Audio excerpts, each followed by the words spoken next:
10도에서 영상 1도로 오늘과 비슷하겠습니다. 낮 기온은 전국 5도에서 11도 분포 예상됩니다. 아나운서 김승휘였습니다. KBS 1라디오 5시 뉴스를 마칩니다. KBS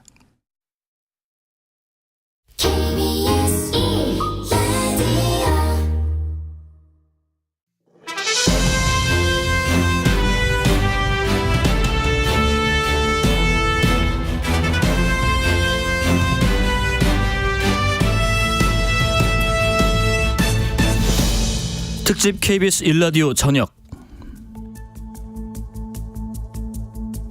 안녕하세요. 특집 KBS 1라디오 저녁 진행자 KBS 김용준 기자입니다. 인류 역사상 처음으로 발송된 문자 메시지가 뭔지 아시나요? 31년 전인 1992년에 보다폰 엔지니어가 동료 직원에게 보낸 메리 크리스마스라는 영문 글자였다고 합니다. 청취자 여러분, 메리 크리스마스고요. 크리스마스 연휴 마지막 날 즐겁게 보내시길 바라면서 안전에도 유의하면 좋겠습니다. 어제는 서울 번화가 6곳에 30만 명 가까운 인파가 몰렸고 특히 명동에는 10만 명이 밀집했다고 합니다. 이 때문에 안전사고에 대비해서 거리 곳곳 병목 구간에는 안전 펜스가 설치됐고요. 경찰, 소방, 공무원 인력도 대거 늘려서 현장 통제 중이라고 합니다. 연휴 마지막까지 크고 작은 안전사고 없도록 질서 속에서 여유를 가지시기 바라겠습니다. 그리고 지난 금요일 더불어민주당 안민석 의원과의 인터뷰에서 대통령 국정에 대한 부정적 평가가 60%대다라는 취지의 내용이 언급됐는데요. 한국갤럽이 지난 12일부터 14일 유권자 1,002명을 대상으로 무선 전화 면접 100% 방식으로 여론조사를 진행한 결과 윤석열 대통령의 국정 지지율은 31%, 부정평가는 62%로 나타났습니다. 자세한 내용은 중앙선거 여론조사심의위원회 홈페이지를 참고하시기 바라겠습니다. 노래로 시작하겠습니다. 나홀로 집의 OST입니다. My Christmas Tree.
It's Christmas and I'm going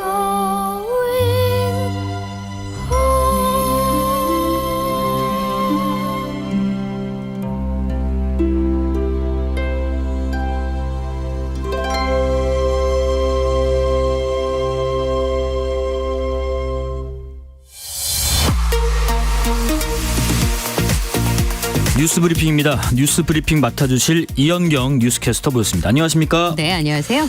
혜리님께서 생방인가요? 라고 물어보시는데 생방송 중입니다, 혜리님. 그래서 우리 이현경 캐스터께서도 크리스마스 분위기가 물씬 풍기는 의상을 입고 오셔서 보이는 라디오에서 보실 수 있고 저도 크리스마스의 약자 C를 단 옷을 입고 와봤습니다. 생방송 진행 중입니다. 예.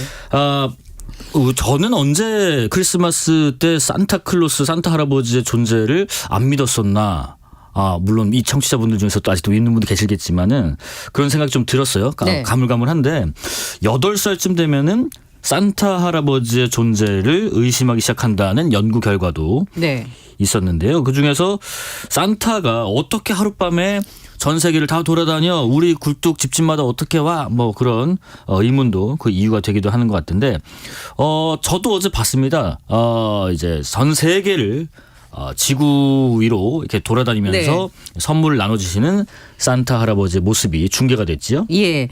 북미 항공우주방위사령부에서 산타클로스 위치 추적하는 웹사이트를 열어서 공개를 했는데 네. 우리나라에는 어제 밤에 11시쯤에 서울 하늘에 도착을 했어요. 그래서 남산타워 위를 지나가는 산타클로스의 그러셨어요? 영상이 예. 공개가 됐었는데요. 북미 항공우주사령부는 전 세계의 대기권하고 대기권 밖에 있는 우주 모든 비행물체를 감시하는 곳입니다. 그렇습니다. 뭐 네. 미사일, 뭐 인공위성, 뭐 기타 뭐 위성체 등등등. 네. 그러면 사실 북미 항공 우주 방위 사령부에서 전하는 추적 소식 중에 가장 반가운 소식이 바로 산타클로스 위치 추적이 아닐까 싶은데요. 예. 북극을 출발해서 세계 곳곳의 밤하늘을 돌다가 크리스마스 이브인 24일 밤 11시 25분께 서울 하늘에 도착을 했습니다. 물론 징글벨을 울리면서 루돌프가 끄는 썰매를 타고 왔는데요. 네네. 남산타워 상공을 한 바퀴 돌았습니다. 산타가 서울의 아름다운 불빛 속에 나타났다. 남산타워는 숨이 막힐 만큼 멋진 경치를 보여주며 산타도 이를 즐겼다고 중계를 했는데 예, 그리고 이제 롯데 월드타워 경복궁으로 추정되는 서울의 명소를 다 찍고 한반도 상공을 다 나르면서 아이들에게 선물을 다 뿌렸습니다. 네, 선물 다들 받으셨지요. 예. 네. 사실은 북미항공우주방위사령부가 이렇게 이제 그 6시부터 네. 24일 6시부터 웹사이트를 열어서 산타클로스가 북극에서 출발을 해가지고요. 실시간으로 중계를 하고 전 세계 어린이들의 눈길을 끌어모았었는데요. 올해도 이 산타클로스의 썰매를 끄는 루돌프 술록에서 나오는 빨간 불빛을 추적해서 산타의 위치를 파악한 건데 요거 68년째 하고 있습니다. 그렇군요. 예. 네네네. 1955년에 한 백화점에서 산타와 통화할 수 있는 전화번호를 포함한 광고를 올렸는데요. 여기에 이제 이 북미 항공 우주방위사령부의 전신인 본토방공사령부에 연결되는 번호가 잘못 인쇄가 돼서 이 실수가 그냥 팩트가 되어버린 거죠. 네. 그래서 이렇게 시작해가지고요. 추적 사이트를 열어서 계속 보여주고 있는데요.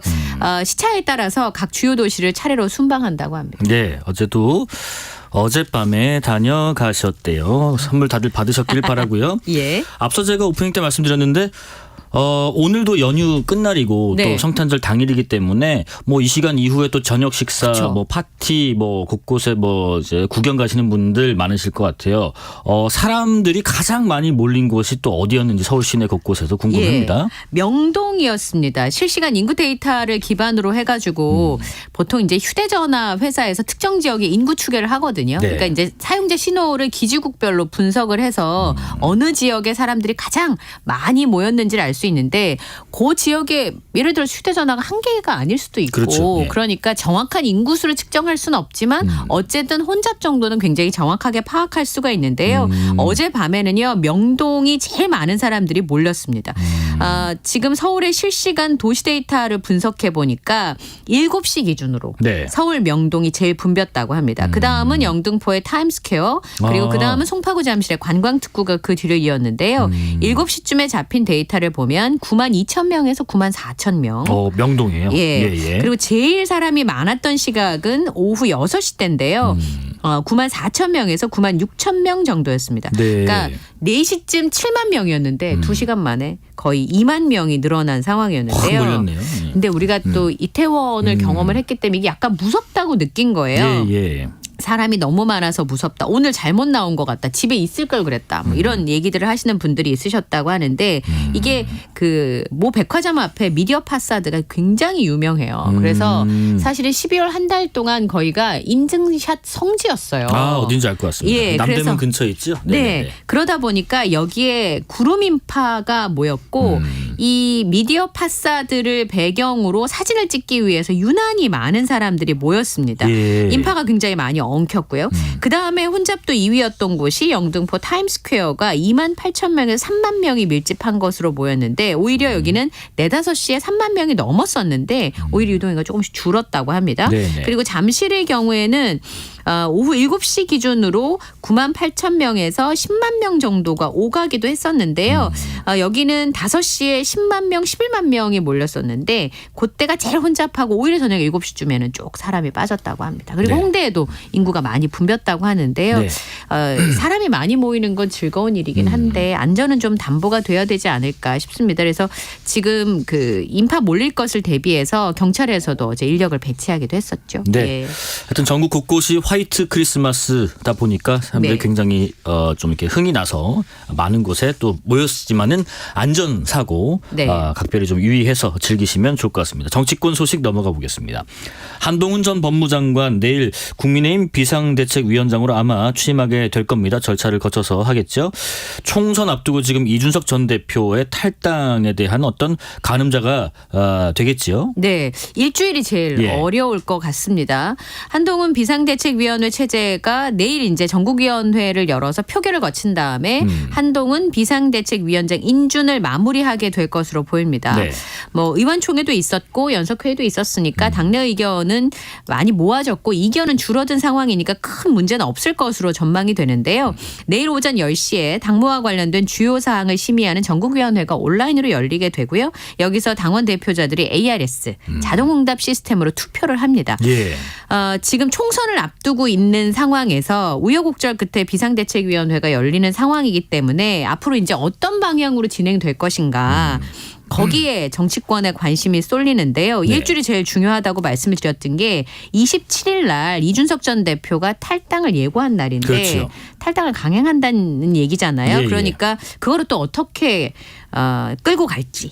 그다음에 28일에는 민주당에서 김건희 특검법 등의 법안을 처리할 것으로 알려져 있어서 그거는 또 어떻게 대통령실과 조율을 할 것인지. 그리고 마지막으로 제일 중요한 건 인물이죠. 선거나 이 정치에서 무언가를 보여줄 수 있는 건 사람이거든요. 예, 근데 예. 어떤 사람을 비대위원을 12명을 앉히게 될지 그러면 지금 한동훈 지명자가 보여주고 있는 뭐 젊은 세대, 수도권 뭐 이런 모습들을 보여줄 수 있을지 네. 이제 그런 부분에 관심이 쏠리고 있는데요. 어쨌든 지금 대대적인 혁신 작업을 통해서 총선 승리의 마중물을 마련한다 이런 보관이라고 합니다. 네. 아마 연말까지는 비대위 구성과 활동의 방향성에 대해서 보여지지 않을까 예상이 됩니다. 네, 내일 이제 국민의힘 새 사령탑으로 한동훈 전 장관이 비상대책위원장으로 취임하고 그다음에 비대위원들 인선까지 마무리하면은 아마 이번 주 금요일에 네. 한동훈 비상대책위원회가 공식적으로 출범하게 될 예정입니다. 그런데 아까 언급하신 것처럼 이준석 전 대표 모레 탈당 예고했는데 한동훈 비대위가 어떤 이준석 전 대표에게 좀 손을 내밀고 좀 네. 같이 가자라고 할 여지는 있을지 아니면은 그대로 뭐 탈당으로 이어져서 향후에 이 총선판에도 영향을 미칠지 궁금합니다. 네. 어쨌든 지금 현재로는 최대한 함께 한다라고 하는 방침이라고 해요. 네. 이준석 전 대표와 유승민 전 의원 등을 포함해서 비윤계라고 보통 칭하는 네. 비윤계를 다 품고 보수 대통합으로 갈 것인지 아니면 한동훈 전 장관을 중심으로 하는 보수를 재편할지 이게 이제 방향성이 가장 궁금할 텐데 네네. 현재까지는 당 운영을 위한 구상에 집중하고 있는 것으로 알려져 있고 오늘 일부 보도를 보니까요. 이준석 신당에 합류할 여당의 이탈을 최소화하면서 여권 분열을 막기 위해서 이준석 전 대표를 마지막까지 설득한다는 방침이다. 이런 이제 기사가 나왔어요. 이 네. 얘기는 뭐 이준석 전 대표가 탈당을 하고 당을 만드는 것 자체는 이미 정해진 수순이니까 예. 함께 나가는 사람이 얼마나 많으냐 그게 가장 중요하지 않겠습니까? 이제 이런 부분에 있어서 설득을 하겠다라는 얘기인 것 같고요. 네. 그리고 이준석 전 대표가 탈당 후에 창당을 한다고 얘기를 했기 때문에 어쨌든 최소한 균열을 막거나 파이가 작아지는 것을 막는 것이 가장 중요한 부분이기 때문에 네. 탈당의 파급 효과를 최소화하는 거 아마 이렇게 방침을 세우고 있는 것으로 보입니다. 한동훈 신임 비상대책위원장이 이제 취임을 하게 되면 네. 방금 말씀하신 뭐 이준석 전 대표에 대한 뭐 어떻게 품어가느냐 아니면 네. 어떻게 다 정리를 하느냐도 있지만 또 하나가 이게 김건희 여사 네. 특검 관련된 내용도 좀 난제일 것 같습니다. 이번 주에 국회 본회의 28일에 열리는데요. 김건희 여사 주가 조작 의혹 특검법을 놓고 격돌할 것으로 예상이 됩니다. 민주당 물러설 생각이 없어 보이고 대통령실은 뭐 거부권을 행사할 방침이라고 알려졌는데 현재까지 계속 그렇습니까? 네. 28일에 올해 마지막 국회 본회의가 열릴 예정인데요. 여기 이제 쌍특검법이라고 하는 김건희 여사의 주가 조작 의혹 그리고 대장동 50호 클럽 의혹 특검법 이른바 쌍특검법이 자동 상정이 됩니다. 이 중에서 특히나 김건희 여사 주가 조작 의혹 특검법을 놓고 대치를 이어가고 있는 상황인데요. 국민의힘은 정쟁용 특검을 민주당에서 밀어붙인다 이렇게 비판하고 있고요. 민주당의 경우에는 의혹으로 남겨둘 수 없는 중대한 사안이다 이런 입장입니다. 오늘 민주당의 박성준 대변인이 반드시 이 김건희 특검법을 통과시켜서 윤석열 대통령이 망친 대한민국의 공정과 상식을 바로 세우겠다 이렇게 밝혔습니다. 예. 떳떳하고 죄가 없다면 특검을 거부할 이유가 없다. 어떤 억지 주장과 궤변으로도 특검을 거부할 수 없다 이런 입장인데요. 대통령실 입장은 좀 다르겠죠? 그렇죠. 이관섭 대통령실 정책실장이 KBS 일요진단 라이브에 출연을 했었습니다. 예. 이 부분에 대한 질문에 대해서 내년 총선을 겨냥해서 흠집 내기를 위한 의도로 만든 법안이 아닌가라는 생각을 우리는 확고하게 갖고 있다. 이렇게 표현했거든요. 네네. 28일에 이제 법안이 통과된다고 하더라도 이제 그럼 국회에서 정부로 넘어오겠죠. 그러면 이거를 이제 거부권을 행사할지 네. 입장을 잘 정해서 대응을 할지 고민해보겠다 이런 입장을 표명을 했습니다.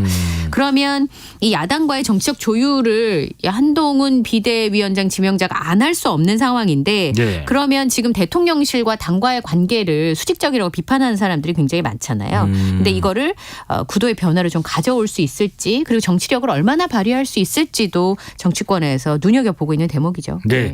우리 이관섭 대통령 정책실장이 다른 현안에 대한 언급도 이 KBS 일요진단에 나와서 얘기를 했지요. 네. 지금 재정 건전성에 대한 이야기도 했었는데요. 예. 1,000조 원이나 되는 국가 부채를 갖고 앞으로 미래를 준비하기는 굉장히 어렵다. 그러니까 선거 앞에 두고 나면 사실은 그 재정을 쓰는 문제에 대해서 단속하기 좀 어려워지잖아요. 선거를 눈앞에 두고 건전기조 재정을 유지하는 것은 표심이란 관점에서 보면 어리석은 정책일 수 있지만 네네. 물가 안정을 시키면 우리 경제를 선순환으로 돌릴 수 있다라고 얘기를 했고요. 지금 사실 내년 경제가 올해보다 더 어려울 거란 얘기들이 많이 나오는데 지표상으로는 올해보다 나아질 것이라고 전망을 했습니다. 네. 특히나 반도체 수출이 회복세를 보이고 지금 금리 때문에 힘들어하시는 분들 진짜 많거든요. 네네. 물가도 금리도 지금보다는 나아질 것이라고 전망을 했는데 이관섭 실장이 산업통상자원부 1차관을 거쳤고요. 한국무역협회 상금 부회장을 지냈습니다. 작년 9월에 대통령 국정기획수석에 임명이 되면서 지난달 말에 신설된 장관급 정책실장에 발탁이 됐는데 앞으로 경제수석 그리고 사회수석과 함께 연초에 신설될 과학기술수석까지 두고 대통령의 정책 보좌를 한다는 입장에서 좀 눈여겨 들어볼 만한 대목인 것 같습니다. 예. 오늘 뭐 크리스마스 관련된 소식도 한번 좀 알아보겠습니다. 이게 네. 관련성이 있을지는 모르겠지만은 어쨌든 크리스마스 자체가 하늘에는 영광을 땅 위엔 평화를 이런 네. 것을 외치면서 캐치프레이즈 삼고 있는데 하지만 이 예수가 탄생한 베들레헴 네. 이 지역일 때는 올해 평화를 찾아보기가 좀 어렵네요. 네. 뭐 이렇게 세계대전 중에도 성탄에는 그 공방을 쉬었다 뭐 이런 예. 전설적인 얘기들이 있는데 지금 팔레스타인 지역에는 그걸 기대하기는 좀 어려울 것 같습니다. 주말 네. 사이에만 해도요. 이스라엘의 공습이 굉장히 많이 이어졌었는데요. 그 베들레헴이 팔레스타인 안에 있어요. 네네네. 이제 그러다 보니까 오히려 크리스마스 의미가 퇴색하는 거 아닌가 싶은데 성탄 전야에도 남부주택가를 포함해서 가자 지구에 이스라엘 공습을 이어갔습니다. 200개의 테러리스트 목표물을 타격했다라는 성명을 발표를 했는데 있는데요. 네. 이스라엘 군사만 해도 70여 명이 사망했다는 외신 보도가 있었습니다. 하마스가 통치하는 가자지구 보건부가 24시간 동안 160여 명이 사망했다고 얘기를 했고요.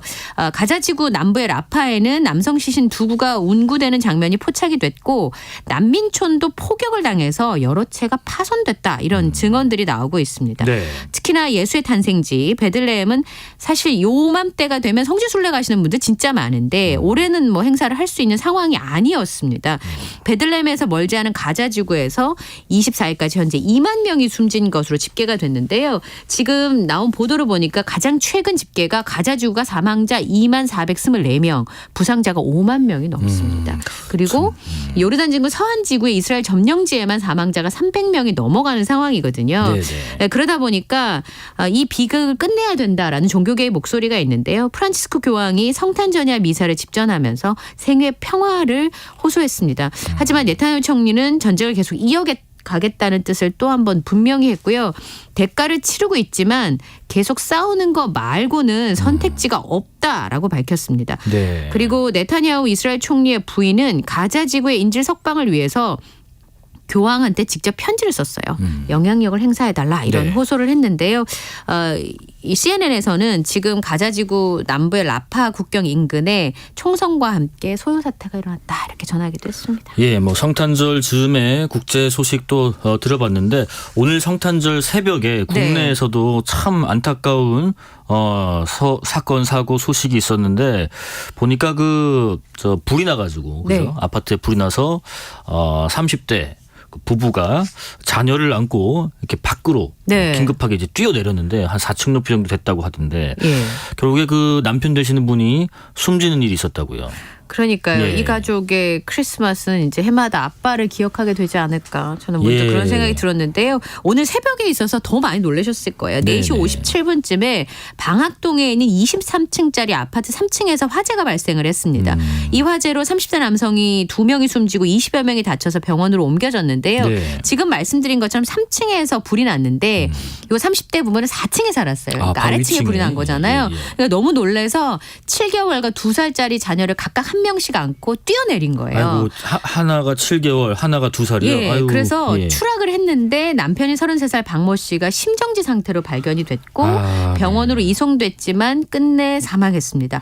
아내인 34살 정모 씨도 많이 다쳤습니다. 그래가지고 한때는 위독하다라는 얘기가 있었는데 네. 현재는 병원에서 치료 중인 것으로 알려져 있고요. 자녀들은 연기를 흡입하고 저체온증을 보이긴 했었습니다만 생명에는 지장이 없는 것으로 전해졌습니다. 아. 더 안타까운 건 이 네. 사망한 그 박모 씨가 화재의 최초 신고자였고요. 아, 그래요? 예, 또 다른 사망자인 30대 임모 씨의 경우에는 10층에 살고 계시는데 11층 계단에서 심정지 상태로 발견이 됐습니다. 아마 그러니까 10층에 계셨다가 11층이면은 불이 나서 이렇게 막 도망가시다가 네. 피하시다가 네. 연기 흡입으로 인해서 사망한 것으로 추정하고 있습니다. 불은 지금 1시간 한 40여 분 만에 불길을 잡긴 했는데요. 네. 어쨌든 위쪽으로 불길이 번지면서 안타까운 인명 피해가 발생을 했습니다.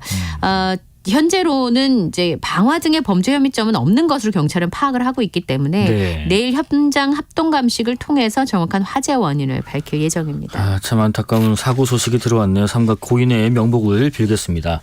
아, 그리고 우리 그 외지인 분들은 서울에 한번 오시면 지하철 탈 때 막 겁내신 분들 많아요. 이게 대체 역이 너무 많고 노선도 너무 복잡하다 보니까 좀 헷갈리셔가지고 네. 그 서울 지하철 노선도 디자인이 무려 40년 만에 확 바뀐다고 하던데 어떻게 네. 바뀌는지 궁금합니다. 우선 지금 2호선 이게 예를 들어 지방에 서울 처음 올 때 네. 2호선 근처 살아야 된다는 얘기 들어봤습니다. 저 들어봤거든요. 왜냐하면 이렇게 원형으로 돌기 때문에 내선순환을 한 바퀴 뺑 돌잖아요. 예, 네. 그러니까 어디로 가든지 그 근처에 살면 교통은 편리할 것이다. 이제 이런 조언을 저도 받았었는데요. 네. 지금 지하철 노선도에 보면 이렇게 육각형으로 표시되어 있어요. 맞아요, 2호선이. 그래서 노선도 중앙에다가 2호선을 원으로 표시를 하고요. 그 사이에 강물 표시도 이렇게 한강. 하게 됩니다. 예, 예. 예. 또 노선도 주변에 공항이나 바다까지 표시를 해서 지리적인 정보를 추가하게 되는데요. 왜냐하면 1980년대 만들어가지고 여기 추가될 때마다 이렇게 선만 그은 거예요. 이제 그러다 보니까 일관성이 없는 형태로 만들어져서 노선도를 좀 정리를 하기로 했고요. 그 다음에 이제 지방에서 올라오신 분들이 힘들다고 하는 게 그 환승역 때문이거든요. 네네. 그래서 일반역하고 환승역 구분이 어려웠었는데 기존의 노선도는 요 환승역은 신호등으로 표시를 해서 좀 쉽게 인지할 수 있도록 했고요. 그리고 기존에 있었던 노선도가 색약이신 분들이 색상 구분이 굉장히 어려워요. 아, 그럴 수도 있겠네요. 네. 저도 그 생각을 네, 못했었는데 그래서 노선도의 색상을 좀 더 색상, 명도, 채도를 수정해서 좀 잘 구분할 수 있도록 변화를 주기도 했습니다. 실제로 새로운 노선도로 서울시에서 실험을 해보니까 이 역 찾는 시간이 55%까지 최대로 줄어드는 결과가 있었다고 직관적으로 하는데요. 딱 들어오니까요. 네, 그래서 새로운 노선도가 이렇게 개발이 되면서 앞으로 좀 더 신설될 지하철도를 좀 더 보다 이게 좀 용이하게 노선도를 추가할 수 있을 것으로 보입니다. 내년 1월까지 요거 새롭게 개발한 노선도 디자인 가이드라인 배포를 하고요. 서울시 홈페이지에도 공개를 한다고 하네요. 예, 하여튼 뭐 잘 보시고 헛갈리지 않으시게 지하철 잘 갈아타실 수 있도록 도움됐으면 좋겠습니다. 뉴스브리핑 이연경 뉴스캐스터였습니다. 고맙습니다. 감사합니다. 실시간 교통정보 알아보겠습니다. 교통정보센터 정현정 씨 나와주세요. 네, 밤사이 눈이 내리면서 전국 곳곳에서 화이트 크리스마스를 맞았습니다. 하지만 내린 눈으로 도로가 미끄러운데요. 조심히 이동하셔야겠습니다. 먼저 경부고속도로 서울 방향은 옥산 부근에서 목천 부근까지 14km가량 막히고요.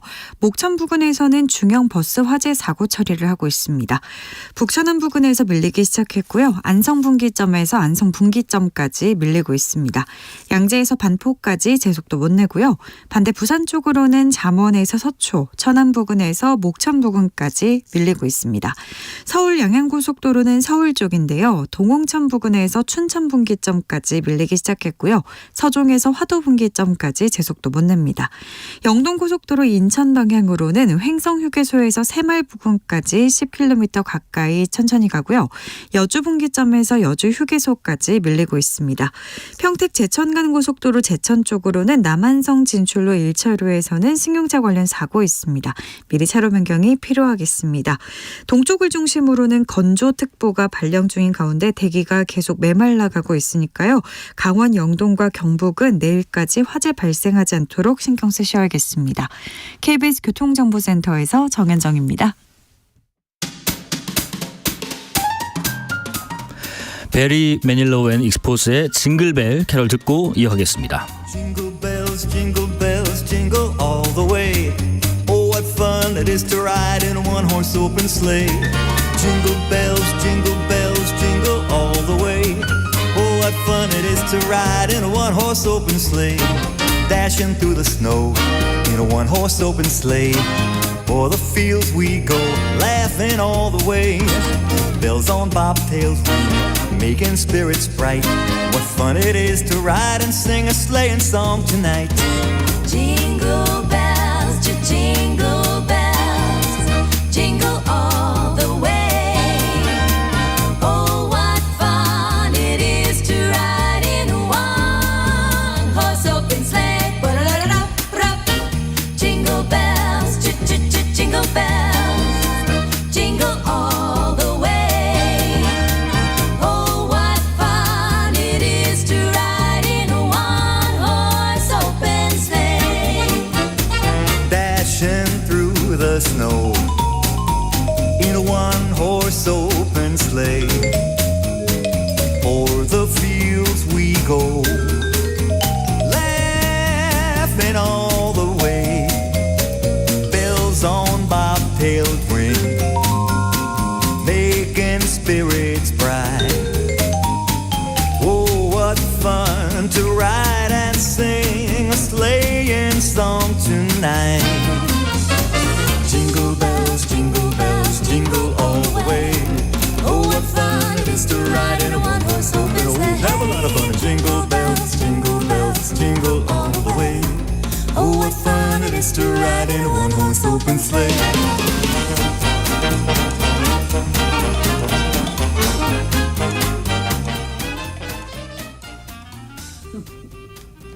정치적 원의 시점 이연주 전 국민의힘 의원 그리고 노영희 변호사 모셨습니다. 안녕하십니까? 네, 안녕하세요. 산소 같은 여자 이현주입니다. 산소 같은 여자 그거 제가 빼먹었네요. 네. 오커님께서 메리 크리스마스 올해도 일주일 남았네요. 마무리 잘 합시다라고 하셨습니다. 감사합니다. 마무리 잘 하시고요.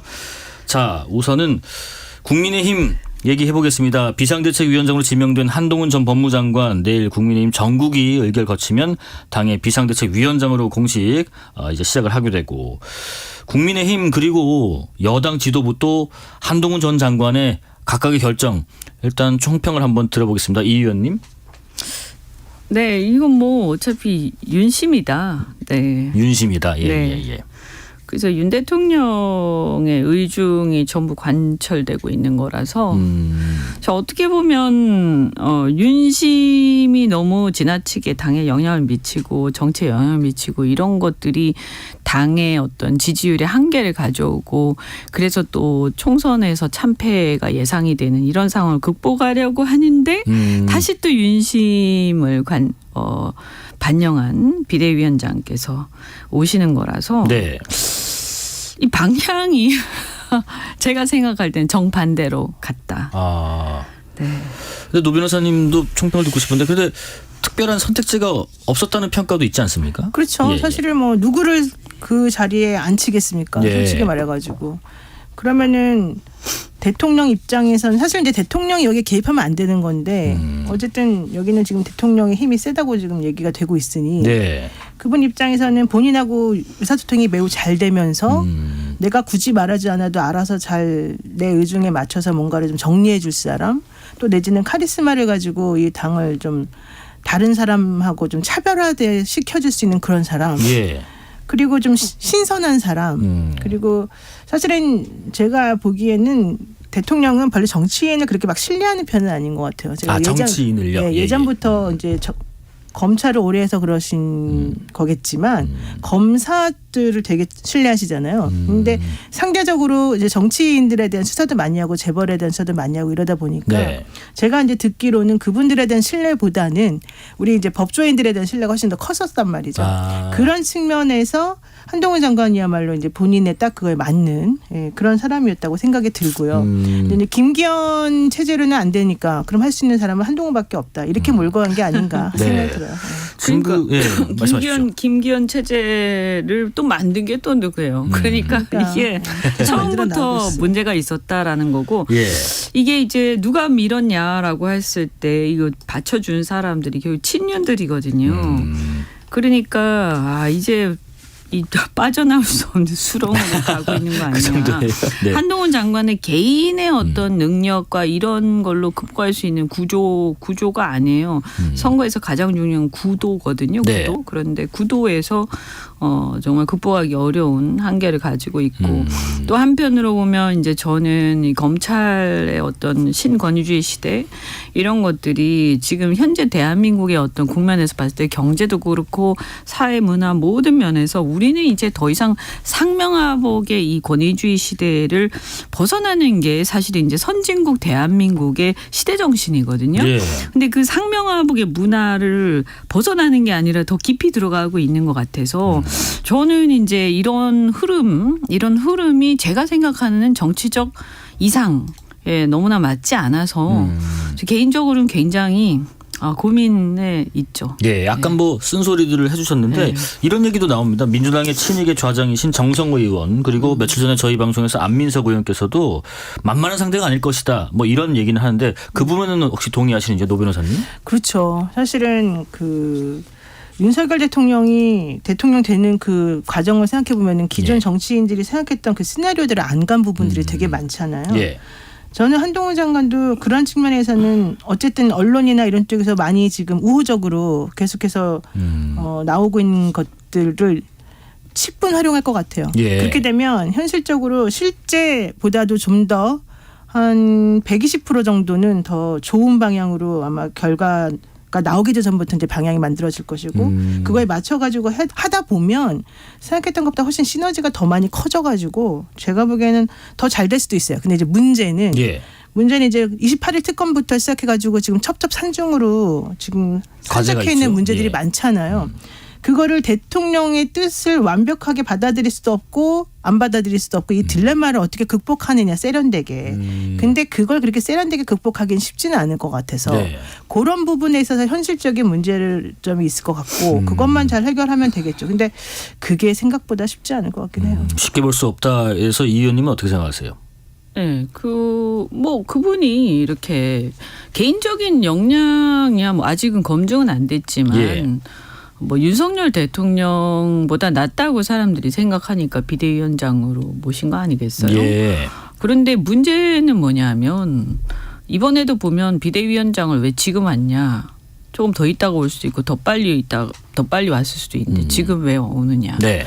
28일 날 특검이 예정돼 있는데 이거는 정상적으로 생각하면 비대위원장의 어떤 부담이 좀 덜어지려면 특검 그게 처리가 끝나고 나서 오는 게 맞거든요. 예.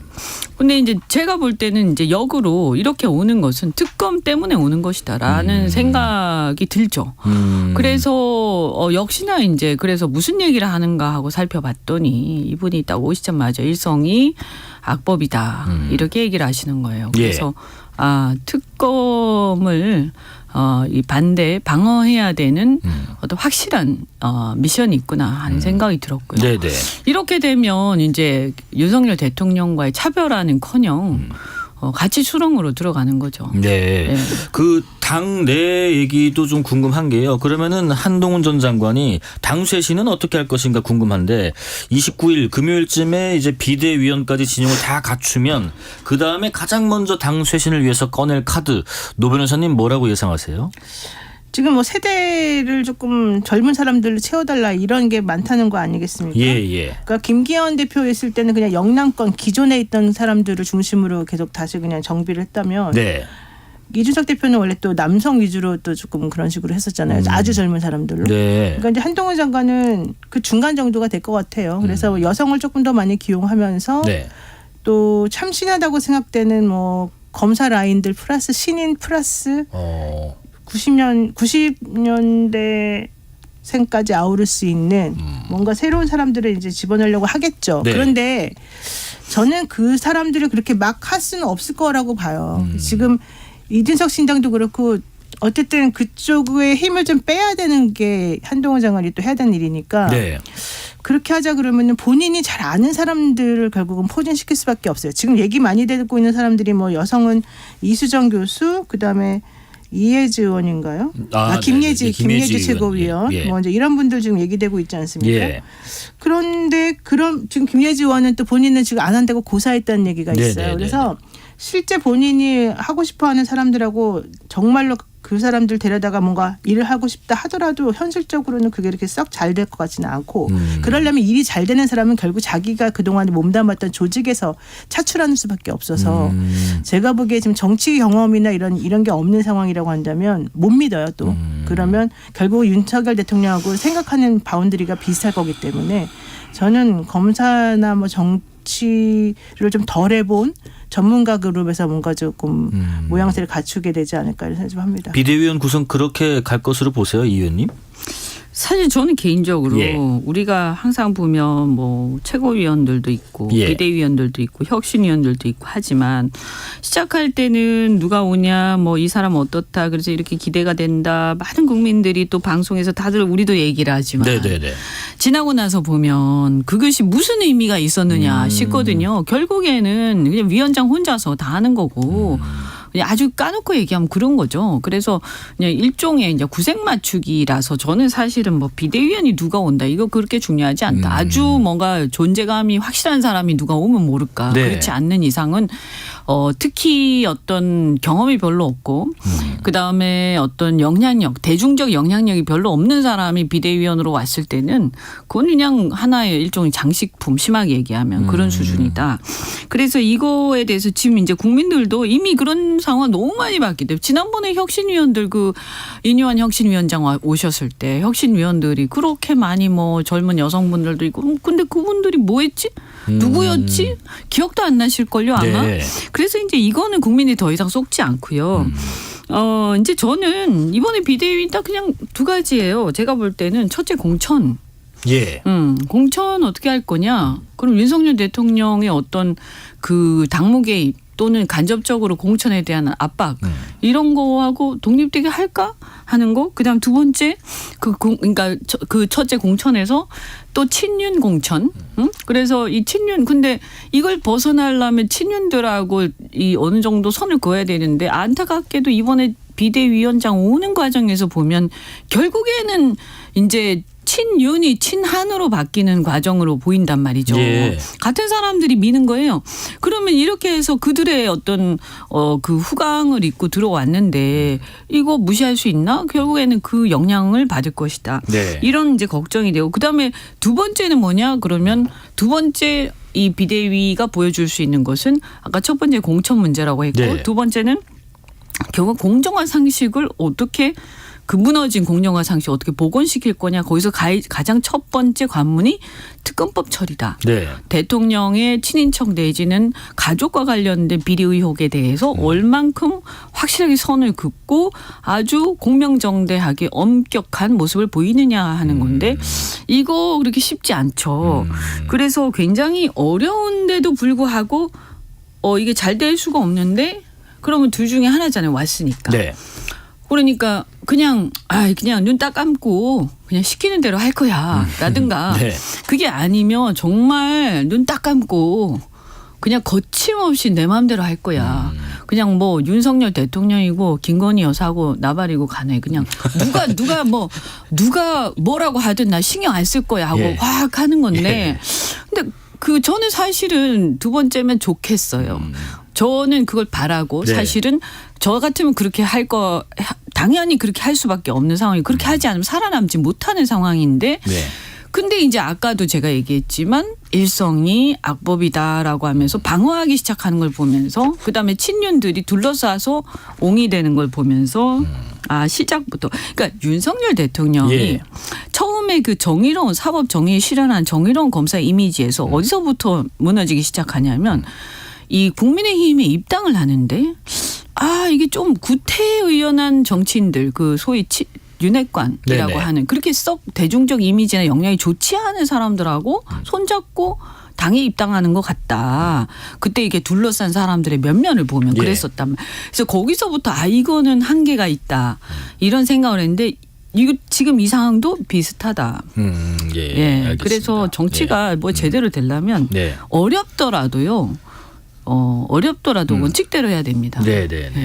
짧게 하나 좀 여쭤볼게요. 그 이준석 전 대표가 모레거든요. 예고한 날짜가 탈당에 대해서 지금 뭐 천하용인 중에 한 분인 김용태 전 최고는 남겠다라고 한 것 같고 그다음에 한동훈 비대위도 이제 출범을 한 상황에서 이게 지금 이 전 대표의 탈당과 신당 창당에 좀 동력을 잃게 되는 거 아닌가 뭐 그런 분석도 있습니다. 어떻게 생각하세요? 저는 천하람 변호사도 남을 가능성이 있다고 봐요. 예. 그러니까 그렇게 되면은 사실은 동력이 많이 약해졌다라고 좀 보이고요. 네. 그들이 왜 천하용인이라고 불리면서 이제 같이 으쌰으쌰 하다가 이렇게 조금 또 약간 태도를 달리하느냐.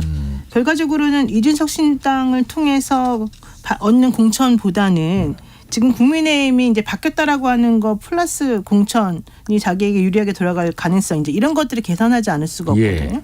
그래서 이렇게 따지면 이준석 신당의 동력은 기존에 있는 다른 뭐 천하용인이든 누구든 이런 분들보다는 조금 인지도가 좀 떨어지지만 뭔가 좀 새롭게 해보고 싶어하는 그런 사람들 중심으로 될 것 같고요.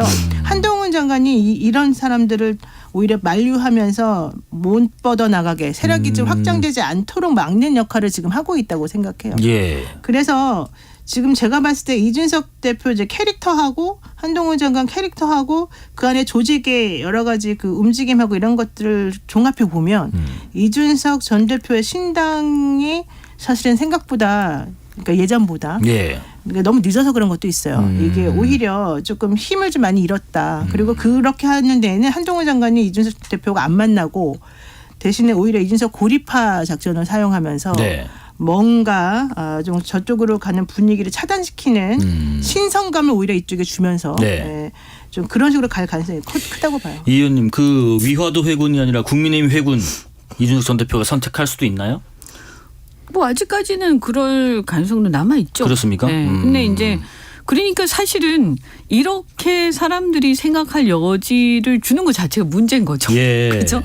네, 그런 사람들의 그런 상상이 있을 수는 없는 거거든요. 네네네. 사실 그런 네. 상상이 있어서는 안 되는 건데 그런 여지들을 남기는 어떤 행보들이 저는 신당을 하는 데 있어서 굉장히 마이너스가 됐다 이렇게 생각을 하고 예. 신당이라는 것은 지금 국민들이 왜 지금까지 신당을 많이 좀 이렇게 그 기대를 해왔느냐. 양당으로 충족되지 않는 그런 거거든요. 그래서 이 그냥 양당이 아니면 다 되는 게 아니라 또는 양당의 중간 어중간한 위치를 입장을 갖고 있으면 되는 게 아니고요. 네. 양당보다 훨씬 더 강력하게 정의로워야 됩니다.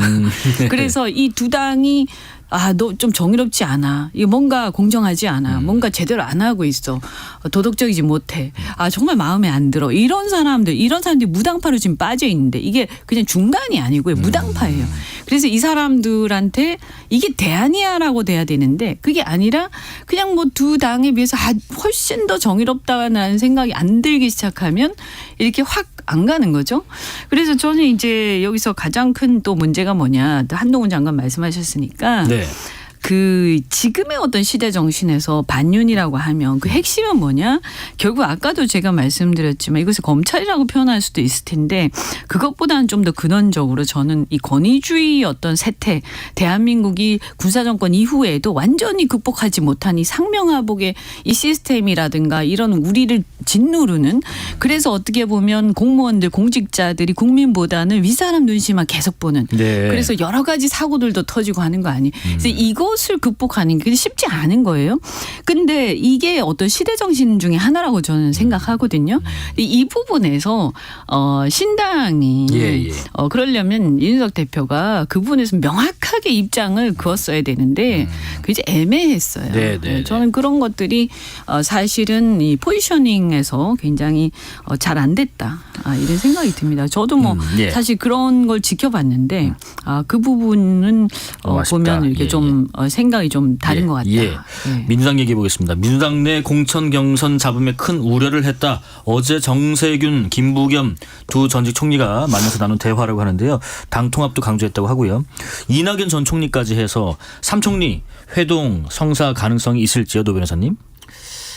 아니 뭐 세 분이 만나는 거는 문제가 있나요? 세 분이 뭐 만나지 이낙연 못할 전 이유가 대표는 있나요? 줄곧 이제 뭔가 좀 의미 있는 성과 있는 만남을 요구하신 것 그러니까 같아요. 성과 있는 만남은 이재명 대표와의 만남에 대한 요구고 예. 정세균 전 총리나 김부겸 전 총리랑 만나는 것에 대해서는 전혀 그런 게 없기 때문에 네. 그냥 단순히 새 총리가 만난다. 그러면 그거 자체는 뭐 만날 수도 있고 별로 문제가 안 되죠. 네, 근데 네. 문제는 이게 이제 이재명 대표와의 만남으로 연결되거나 뭔가 그렇죠. 할 수 있느냐지 이거의 네. 문제인 거잖아요. 근데 지금 이낙연 전 대표가 사실은 조금 당내에서 사면 초과에 물렸지 않습니까? 지난주에 그 대장동 사건 제보자가 이낙연 전 대표 최측근이라는 그 기자의 기사가 나온 다음에 그리고 물론 이제 그런 소문은 옛날부터 있었습니다만은 이번에 이제 그게 정확하게 이제 공식적으로 많이 나왔기 때문에 예.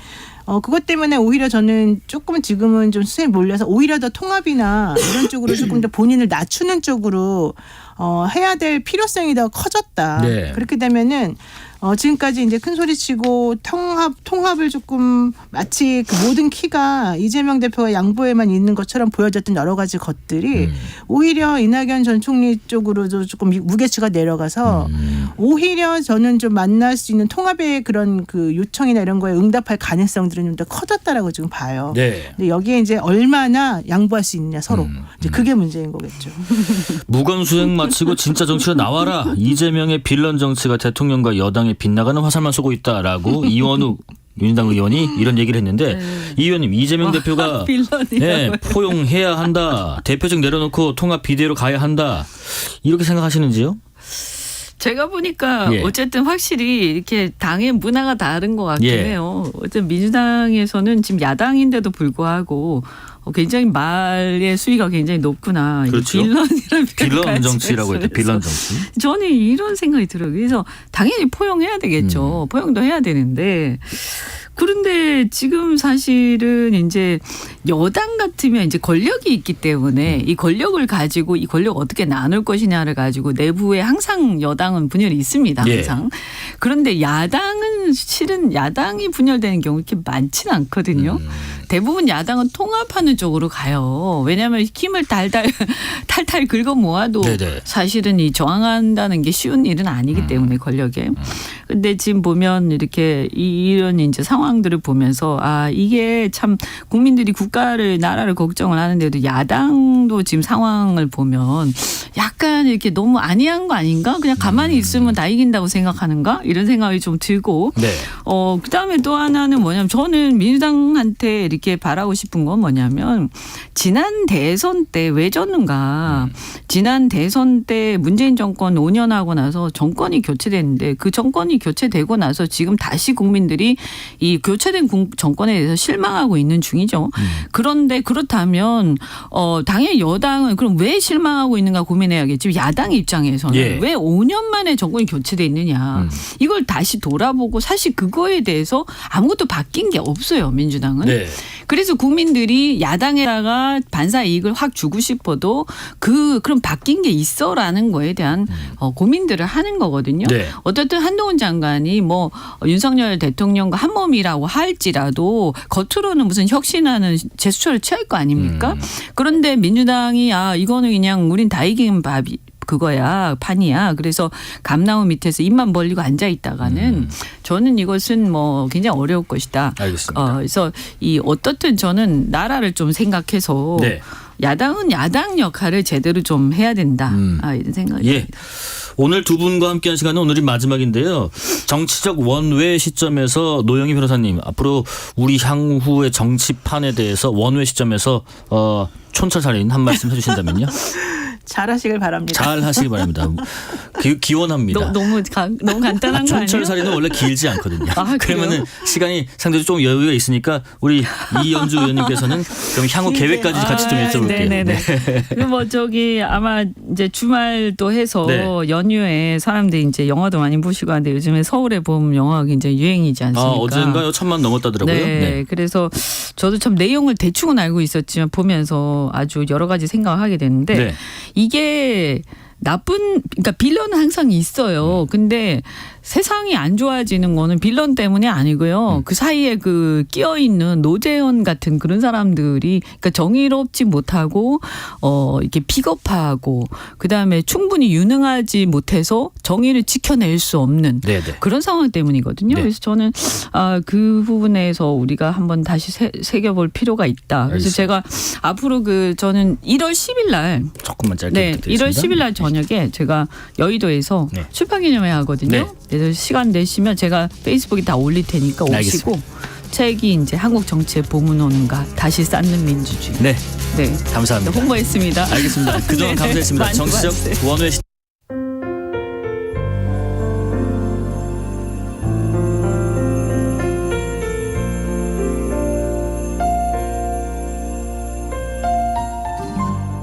KBS 라디오 연중기획 희망충전 대한민국 566번째 이야기.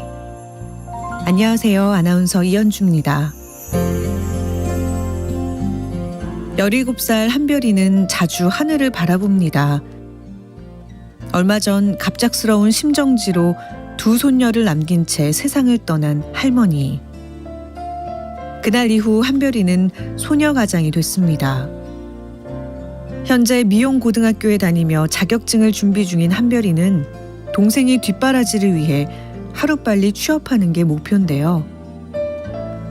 하지만 수입이 없는 상태라 적지 않은 미용 실습비와 동생과의 생활비는 한별이에게 가장 큰 걸림돌입니다.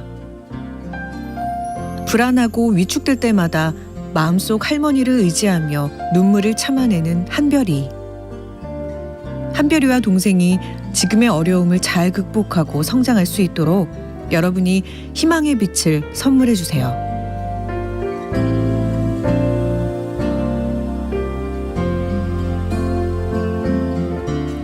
여러분의 따뜻한 손길이 희망의 빛이 됩니다.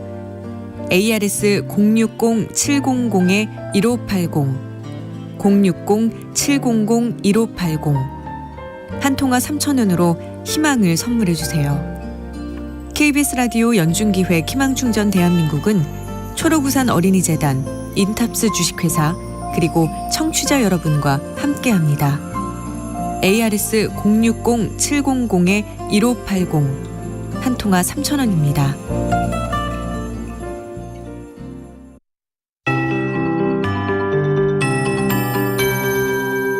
KBS 58분 날씨.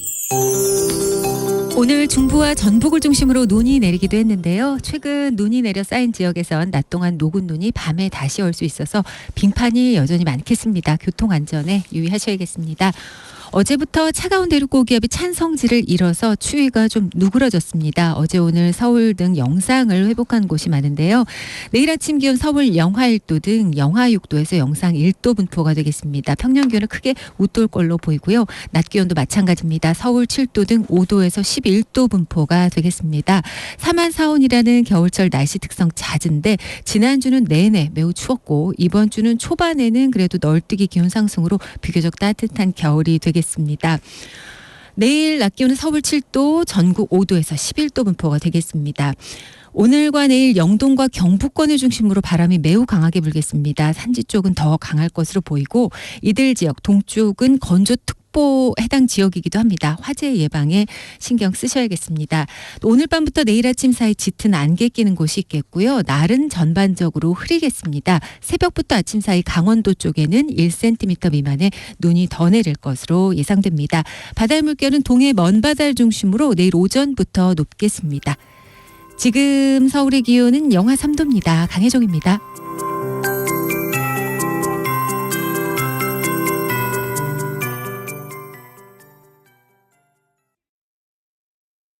정성을 다하는 국민의 방송 KBS가 6시를 알려드립니다.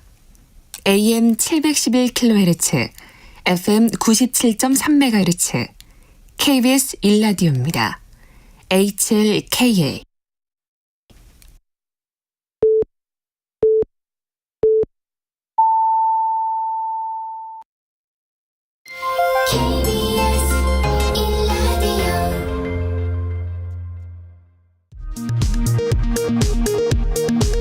이 시각 라디오 정보센터 뉴스입니다. 오늘 새벽 5시쯤 서울 도봉구 방학동의 한 아파트 3층에서 불이 났습니다. 이 불로 2명이 숨졌고 중상을 입은 3명을 포함해 모두 30여 명이 부상을 입었습니다. 더불어민주당은 범죄를 저지르면 대통령도 수사받아야 하는 것이 대한민국의 상식이고 대통령 부인은 더더욱 예외일 수 없다고 밝혔습니다. 국민의힘은 더불어민주당의 이른바 쌍특검법 본회의 처리 예고에 대해 내년 총선에서 이득을 보기 위한 속셈일 뿐이라고 비판했습니다. 앞으로 다른 사람의 주민등록증 이미지를 부정 사용하다 적발되면 3년 이하의 징역이나 3천만 원 이하 벌금에 처할 수 있습니다. 행정안전부는 이 같은 내용을 담은 개정 주민등록법이 내일부터 시행에 들어간다고 밝혔습니다. 금융당국은 글로벌투자은행 BNP 파리바와 HSBC의 대규모 불법 공매도에 대해 265억 원의 과징금을 부과하고 검찰에 고발했습니다. 성탄 전야인 현지 시각 24일 밤에도 팔레스타인 가자지구 난민촌에서 이스라엘군 공습으로 최소 70명이 사망했다고 외신이 보도했습니다. 프란치스코 교황은 전 세계를 향해 평화를 호소했습니다. 지금까지 라디오 정보센터 조진주였습니다.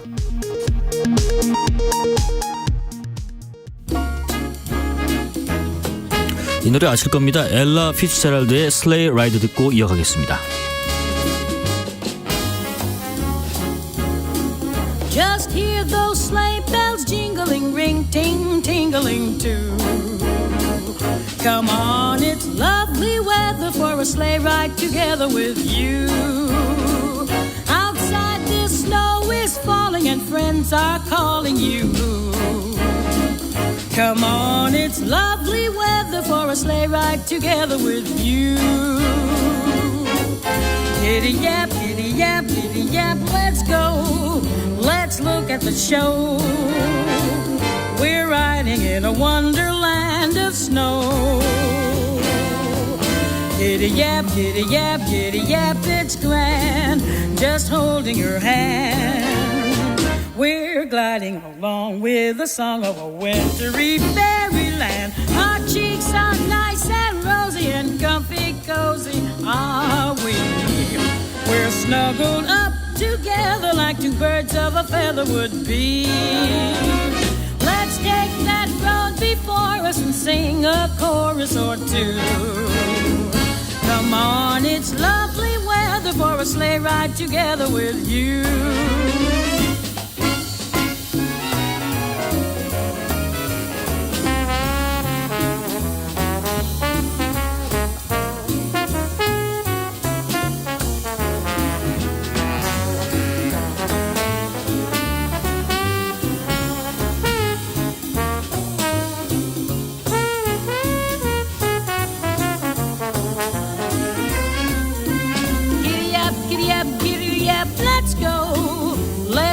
at this show.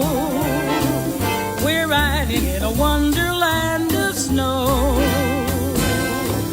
Giddy up, giddy up, giddy up, it's grand, just holding your hand. We're gliding along with the song of a wintry fairyland. Our cheeks are nice and rosy, and comfy and cozy are we. We're snuggled up together like two birds of a feather would be. Let's take that road before us and sing a chorus or two. Come on, it's lovely weather for a sleigh ride together with you. Sleigh ride together with you. Sleigh ride together with you. Sleigh ride together with you.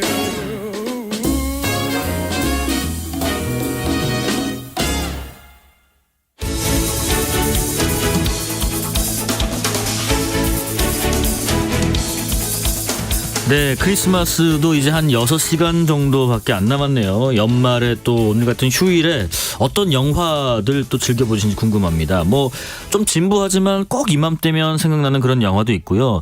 좀 시대를 타지 않는 그런 시리즈 영화들도 있습니다. 저는 개인적으로는 크리스마스 때 1번 떠오르는 거는 나 홀로 집에던데 어제는 보다가 옛날만큼 재밌진 않더라고요. 다른 영화를 봤는데 그래서 준비해봤습니다. 특집 KBS 1라디오 저녁이 꼽은 2023 대중문화 시상식 우리만 아는 느낌으로 결산해보겠습니다. 김헌식 대중문화평론가 나오셨습니다. 안녕하십니까? 네, 안녕하십니까? 평론가님의 크리스마스 1번 영화는 뭘지도 궁금해요. 1번 영화요? 예. 네, 저는 이제 해리포터 시리즈파에 붙겠습니다. 그거 요즘에 뭐 불 붙고 있다면서요. 그렇습니다. 인터넷에서 이 나홀로 집의 파와 해리포터 시리즈파가 있습니다. 그래서 네네네. 9관이 명관이다. 예. 옛날부터 계속 이렇게 방영이 됐었던 나홀로 집에를 네. 고수해야 된다. 네. 이런 목소리가 있고 다른 쪽에서는 해리포터 시리즈가 아무래도 새로운 트렌드다라고 하면서 그쪽에 힘을 실어주는 쪽이 이렇게 다툼을 벌이고 있다고 하는데 예. 저는 이제 해리포터 시리즈로 알겠습니다. 왜냐하면 좀 더 길어요. 시간 금방 갑니다. 그렇군요.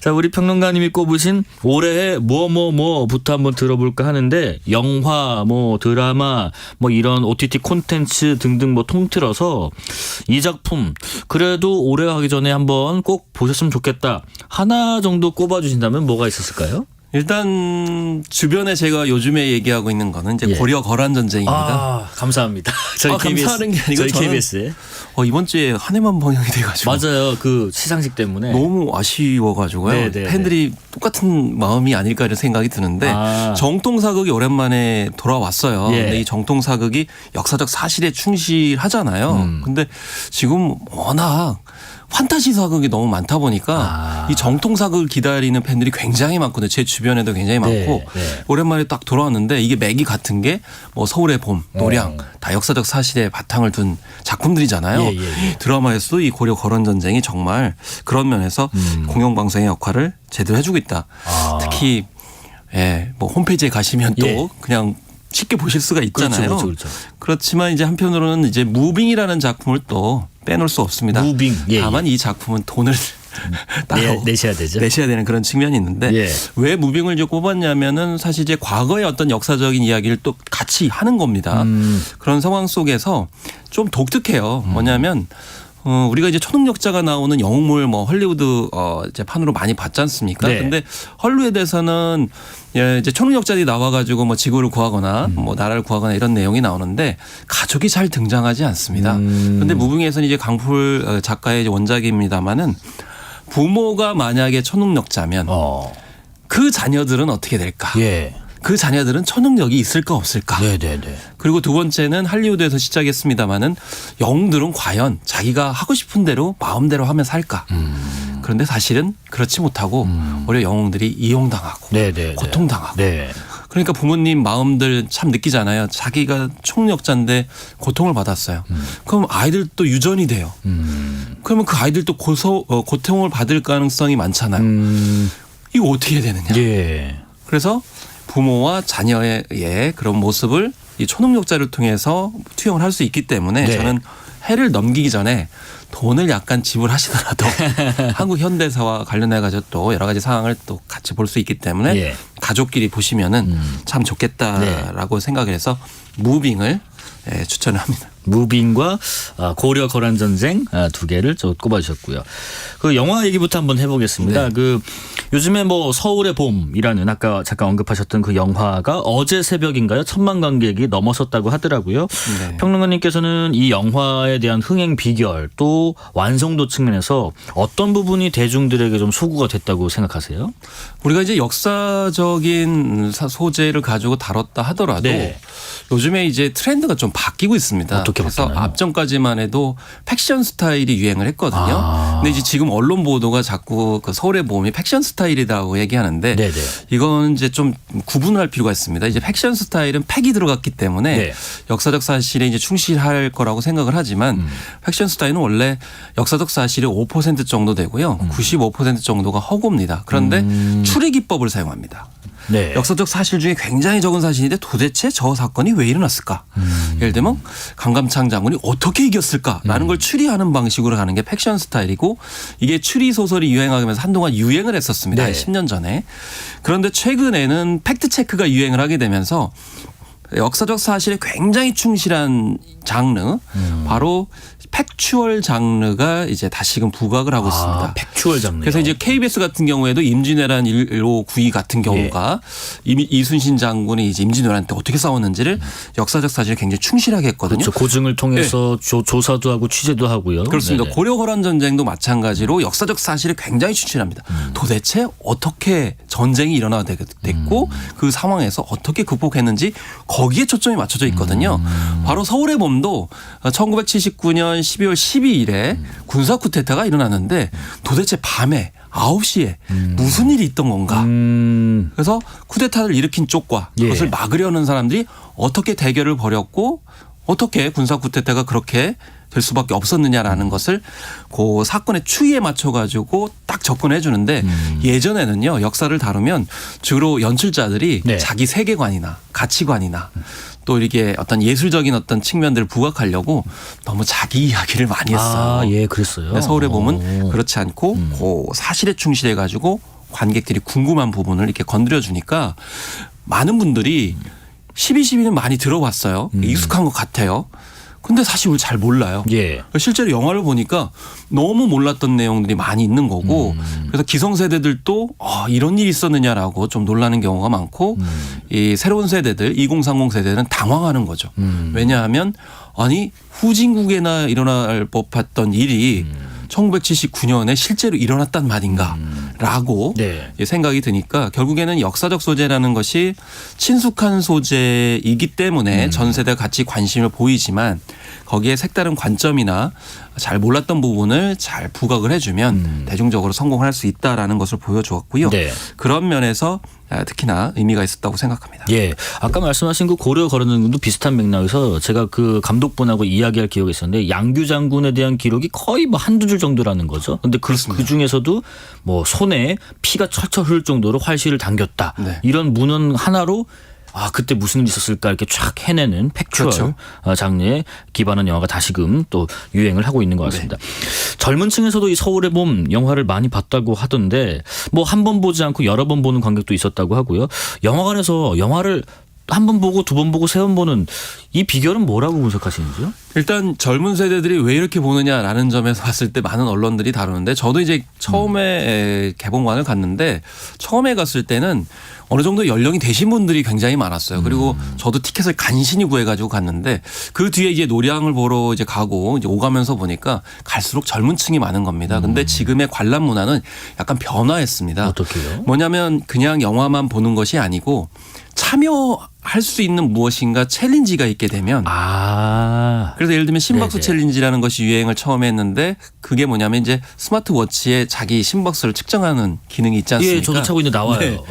그렇기 때문에 그래서 이 영화를 보면은 굉장히 분노감을 느껴서 그러니까 스트레스를 받으면 심장이 같이 뛰게 되기 때문에 그래서 주로 이제 60에서 100 사이 BPM을 기록하게 되는데 이 영화를 보면 170까지 그러니까 뜀박질을 격하게 한 정도까지 간다. 그게 그러니까 심박수 챌린지예요. 도대체 어떤 영화길래 그렇게까지 가냐. 나는 그러지 않을 자신 있다.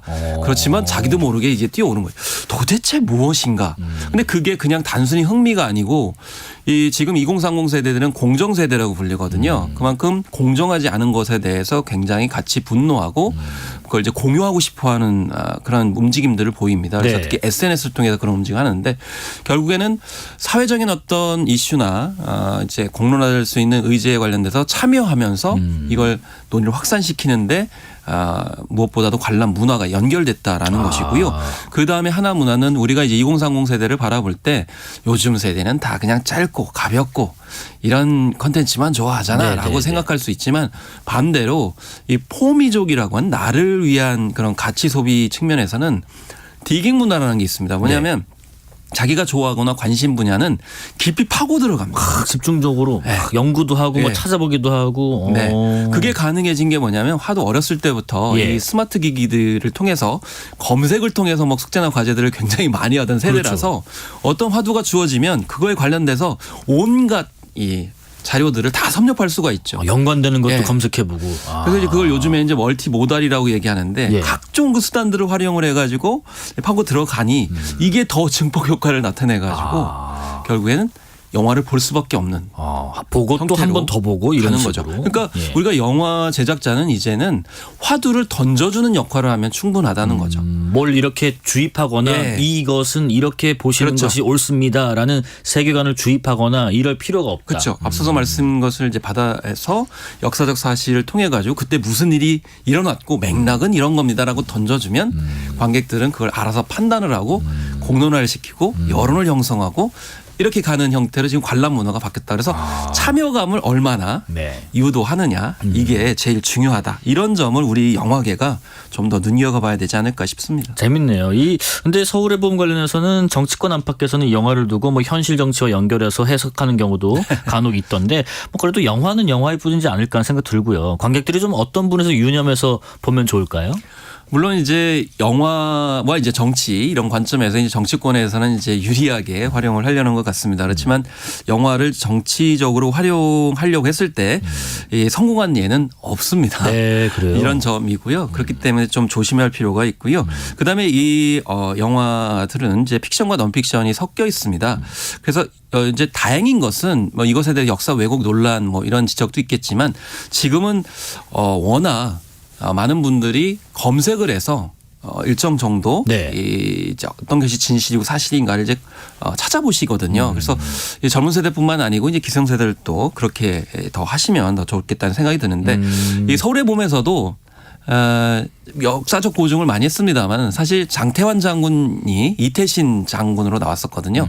근데 너무 멋있게 그린 거예요. 그래서 그러다 보니까 약간 사실이 아닌 점도 있습니다. 예를 들면 공수여단이 이제 출동을 해가지고 이제 그 과정에서 한강 다리를 막는 장면이 이제 이태신 장군에게서 보여지는데 혼자 서서 이렇게 딱 막고 있잖아요. 그건 사실이 영화에서는. 아닙니다. 그건 사실이 아니고 그다음에 마지막에 광화문에서 전두광과 이제 이태신 장군이 대치를 벌이는데 이 사실도 이 장면도 사실이 아닙니다. 출동을 하지 못할 정도로 이미 상황이 이제 기울었던 상황이기 때문에 그런 점들을 좀 찾아보시면서 하시면은 훨씬 더 재미있게 보실 수 있을 거라고 생각이 들고 또 오래 여운이 남을 거라고 생각이 듭니다. 근데 주목할 부분이 그 최근에 전쟁 사극 또 역사적 사실을 소재로 한 영화, 드라마 이런 것들이 연이어 나오고 있어요. 아까 언급하셨던 KBS 정통 대하사극 고려 거란 전쟁 있고 그리고 지난 20일에는 이순신 장군 시리즈의 세 번째 이야기 노량 영화 죽음의 바다가 개봉을 했고요. 시청자나 관객들이 어떤 면에서 이게 성원을 하는 걸까요? 사실 일단 역사극이 화제가 되는 이유 중에는 이제 아무래도 많이 언급되는 겁니다만은 미래에 대한 전망이 불확실할 때 불안감이 있을 때 되게 과거를 통해 가지고 뭔가 교훈을 얻고 나름대로 이제 새로운 의지를 이제 다잡는 것인데요. 근데 한편으로 생각을 하면 이 고려 거란 전쟁과 서울의 봄 그리고 노량 같은 경우는 위기 상황이 닥쳤을 때 어떤 상황이 벌어질까 거기에서 어떻게 행동을 해야 되느냐 특히 리더들은 어떻게 행동을 해야 되느냐라는 겁니다. 고려 거란 전쟁도 그렇고 서울의 봄이라는 영화에서도 보면 딱 위기 상황이 벌어졌죠. 예, 이제 서울의 봄 같은 경우는 12.6 이제 사건이 일어났고 그다음에 고려 전쟁은 고려족이 침입했습니다. 네. 그랬더니 여러 가지 인간 군상이 나옵니다. 고려 거란 전쟁에서는 투항을 하거나 아니면 그렇죠. 심지어는 고려 황제를 잡아가지고 넘겨주려고 하는 경우도 있고 맞아요. 그리고 서울의 봄에서도 위기 상황에 왔으면 그걸 어쨌든 수습을 해야 되는데 그렇지 않고 자신의 사욕을 위해서 헌법적 질서까지도 무너뜨리는 그런 상황까지 벌어지는 거거든요. 노량도 임진왜란이 일어나서 이제 막바지 전쟁 이겨가고 있는데 명나라 군대는 오히려 자기 이익을 위해 가지고 전투에 나서지 않는 그런 상황이 벌어지거든요. 예. 그래서 이런 위기 상황이 오는데 그 상황에서 국민들은 누구를 어떤 리더들을 선호해야 되느냐. 결국에는 고려 거란 전쟁도 그렇고 서울의 봄도 그렇고 노량에서도 소신을 가지고 원칙과 질서를 회복하기 위해서 노력했던 그 리더들이 결국 위기를 극복하고 국난을 이겨냈다. 네. 그렇지만 이제 서울의 봄에서는 그렇지 못했기 때문에 앞으로 그런 상황이 오게 되면 어떻게 해야 된다라는 것에 초점을 맞춰요. 왜냐하면 이게 49대 51 법칙이거든요. 왜 많은 분들이 분노를 느끼냐면 아니 저 상황에서 그것만 약간 조치를 했으면은 쿠데타가 성공하지 못했을 텐데 그 부분을 왜 저렇게 해가지고 상황이 저렇게 가나 그런 안타까움 속에서 분노가 나오는 거거든요. 네네. 그러면 다음에는 저런 상황에서는 저러지 않았으면 좋겠다 라는 것을 반면교사 삼을 수 있도록 하기 위해서 아마 일부러 연출을 그런 식으로 분노 게이지를 올리는 형태로 하지 않았나 이렇게 생각이 듭니다. 과거를 통해서 이제 미래를 좀 보고 싶을 때 어떤 리더가 오면 좋겠다는 염원과 바람이 있을 때 특히나 이런 전쟁 사극 역사적 사실을 소재로 한 뭐 콘텐츠들이 좀 흥행을 하는 경향이 있다는 말씀이신 것 같고요. 영화계가 근데 좀 어렵다 많이들 얘기를 했는데 그래도 올해 1000만 영화가 나왔습니다. 말씀하신 서울의 봄도 그랬고 범죄도시 3도 그랬고요. 그리고 1000만까지는 안 갔지만 뭐 밀수, 비공식 작전, 콘크리트 유토피아 등등등 극장가에서 기대가 꽤 컸던 작품도 많이 나왔어요. 그러면 우리가 코로나 이후에 극장가의 그 어려움 뭐 것들이 좀 우려가 해소가 됐다 이렇게 평가할 수도 있나요? 일단 코로나19 이후에 엔데믹이 이제 왔을 때 예. 가장 먼저 회복될 곳으로 영화관이 꼽혔었습니다. 그렇습니까? 왜냐하면 코로나19 전에는 뭐 연간 2억 명이 다녀간다고 할 정도로 네네. 정말 대중적인 문화 공간이었거든요. 근데 가장 회복이 안 된 곳이 영화관입니다. 그렇다고 해서 코로나19 상황 속에서 뭐 확진자가 뭐 나오는 그런 상황도 없었거든요. 결국에는 심리적인 어떤 위축감이 있었던 것이죠. 그래서 범죄도시 3 같은 경우는 워낙 이제 프랜차이즈 영화로서 전작이 있기 때문에 가셨던 거고 그래서 심리적 회복이 외화 같은 경우는 한 70%까지 회복이 됐는데 우리나라 영화는 50%를 약간 넘은 상황이었어요. 물론 저는 그렇게 생각합니다. 1000만 영화가 한국 영화의 대안은 아닙니다. 그렇지만 심리적인 위축은 좀 회복해줬다. 그리고 영화관에 갈 만한 영화가 있으면 관객들이 가는구나라는 확인은 해줬다라고 생각이 듭니다. 그렇지만 이제 가장 이상적인 것은 뭐 밀수가 됐든 비공식 작정이든 콘크리트 유토피아든 일종의 중소규모 영화들이 좀 많이 이제 공개가 되고 성과가 좋아야만이 좋다. 특히나 이제 손익분기점이 넘은 영화들이 많이 나와야 네네. 이게 한국 영화의 청신호가 됩니다. 왜냐하면 1000만 영화보다 제일 중요한 것은 손익분기점인데요. 손익분기점을 넘겨야 재투자가 이루어지고 수익 배분이 이루어지게 됩니다. 그래서 앞으로 우리가 영화 평가할 때도 관객 수도 중요하지만 이 손익분기점을 넘긴 일종의 우리가 이제 많이 언급하는 가성비 좋은 영화들이 많이 나와야 좋다. 어쨌든 어떤 위축감은 좀 해소되는 것이 이번에 뭐 서울의 봄이나 노량 그리고 범죄도시 3의 성과라고 생각합니다. 잘된 영화들은 저희가 좀 얘기를 해봤는데 반대로 그 개봉된 작품 중에서 이거는 괜찮은데 기록적인 흥행을 참 못 이뤘네 이런 영화도 있을 것 같아요. 개인적으로는 이 작품은 조금 재평가를 해볼 만하다. 혹은 좀 눈여겨볼 만하다. 이런 영화가 혹시 있을까요? 저는 이제 뭐 극장 개봉작만 얘기하지는 않고요.